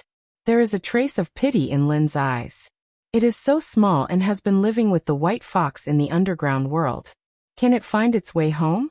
Tao's village has been making pottery for generations. During the National Defense War, they moved to the mountains to avoid disaster. There is also clay here. Of course, the pottery skills have not been lost. There is no income in the mountains. In recent years, the villagers have to send the children of the village to study outside the mountains. Everyone in the village knew that old Mr. Hong was alone, but his pottery craftsmanship was the best in the village. He was kind-hearted. As an old man, he didn't have much to spend. Most of the money he earned from making pottery and buying mountain goods were given to the poor families whose children were studying outside the village. Because of this alone, old Mr. Hong's status in the village was not low. Not to mention that he was old and shrewd, with incomparable wisdom. Many people would ask him to make decisions when they encountered problems. His prestige in the village was extremely high. However, old Hong has also encountered trouble these days, which is a group of Nihanese living in his house. Sakura was also fond of pottery. Every time she looked at old Mr. Hong with admiration, he felt guilty. Of course, it is not because his skills are not up to standard, but he is worried that this group of Nihanese have other plans. Old Hong is not muddle-headed, and he is very shrewd. The pottery skills have been passed down from generation to generation. It is also because of the things of their ancestors that Tao's village values them. Nowadays, the outside world is changing with each passing day. Those exquisite porcelains have low cost and large output. Who doesn't like them? Since they don't covet the ancestral skills of Tao's village, what can make these Nihanese stay here for so many days? Old Hong pretends to be deaf and dumb while plucking the chicken. Interpreter Sun on the side is so angry that his mouth is crooked. He has said a lot, but this old man's ears are very bad. It is not easy for him to hear one sentence out of 10 accurately. Old Mr. Hong, don't you really think about it? Your village is blessed by nature. There are countless treasures in the mountain. Whether bamboo shoots or bamboo fungus, they are rare delicacies. Those wild vegetables are also very tasty. People of the Yamato nationality like them very much. If you want to match them with pottery and export them to Nihanese, you will definitely get a good price. Sakura also knows many Nihanese businessmen. She can make a connection with them to repay old Mr. Hong's hospitality these days. The hot summer sun is blocked by a clump of bamboo in the garden. Sakura Asada stands in the light and shadow, speaking softly with unspeakable sincerity. Coming out of her mouth, the gibberish of Nihanese is not so annoying. Old Mr. Hong's hands start to fall, and a chicken is stripped naked in a short time. Interpreter Sun translates Sakura Asada's words into Wuxia language. Old Hong's sparse eyebrows jump. Selling mountain delicacies? Their village is deep in the mountains. If they want to make money by exporting mountain delicacies, they can't make money by selling mountain delicacies for 10 years. Businessmen don't get up early without profit. It can be seen that this Nihanese woman is coaxing him. Old Mr. Hong smiled and showed his gums with few teeth. It's not hospitality. All the chickens in my house have been killed, and this one is borrowed from others. Miss Sakurako, you like to eat the dishes cooked by the old man these days. You can take as many as you want to the clay pots in the garden. You can take as many as you want. Take as many as you want. Warm hospitality. Miss Sakura is too polite to this old man. Since they came to Tao's village, they have eaten chicken every day. It is a good meal in the mountains. Especially at noon on the first day, a pot of stewed chicken with mushrooms is served. It is so delicious that Interpreter Sun almost swallows his tongue. But they eat chicken again the next day, and the cooking method is the same. Interpreter Sun feels that the chicken soup is a little tired. They eat it for several days. Chicken is hot. On this hot day, Interpreter Sun has a row of red pimples on his forehead, and the tip of his tongue is blistered. He can't speak clearly. He can't fall asleep at night. Every time he opens and closes his eyes, he sees Miss Sakura's smiling face. Interpreter Sun is so excited to eat chicken. Sakura Asada hears that old Hong finally turns the topic to the pots. She pretends to be innocent and says, Mr. Hong's pots are very good, especially this one.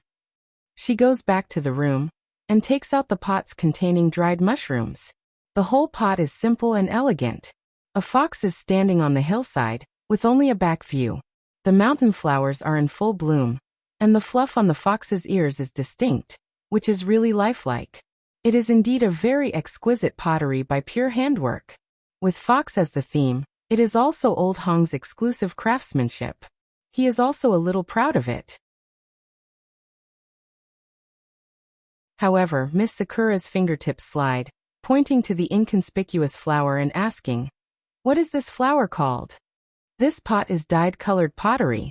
The flower's brushwork is simple and looks very ordinary. But Old Hong is very careful in dyeing it. This piece of mountain flowers is exquisite. Each flower has 7 petals, and each petal has a different color. When put together, it is as dazzling as a rainbow. It actually steals the limelight of the fox as the protagonist. Interpreter Sun doesn't care and translates as usual. Old Hong's hand holding the chicken pauses and shows his teeth in embarrassment. "I'm old and can't hold the chicken firmly." Sakura Asada hears that he wants to change the topic again. She takes a step forward with the pot. "Mr. Hong, I lived in the Shandong area of Wuxia when I was a child. I heard a legend about the country of green mountains. I don't know if you have heard it." Interpreter Sun is about to translate, but suddenly he is stunned. Miss Sakura speaks Wuxia language. Old Hong's hands tremble slightly, and his old eyes are cloudy. "Miss Sakura, did I hear it wrong? Why do you speak Wuxia language?" Sakura Asada smiles slightly. She is gentle and amiable under the shadow of the bamboo.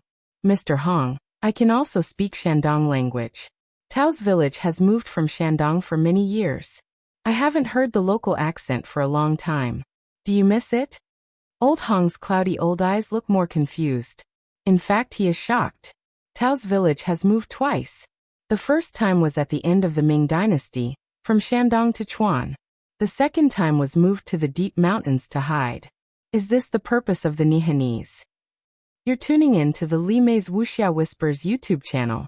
We're so grateful for your support, and don't forget to subscribe to join us on this incredible journey through captivating stories.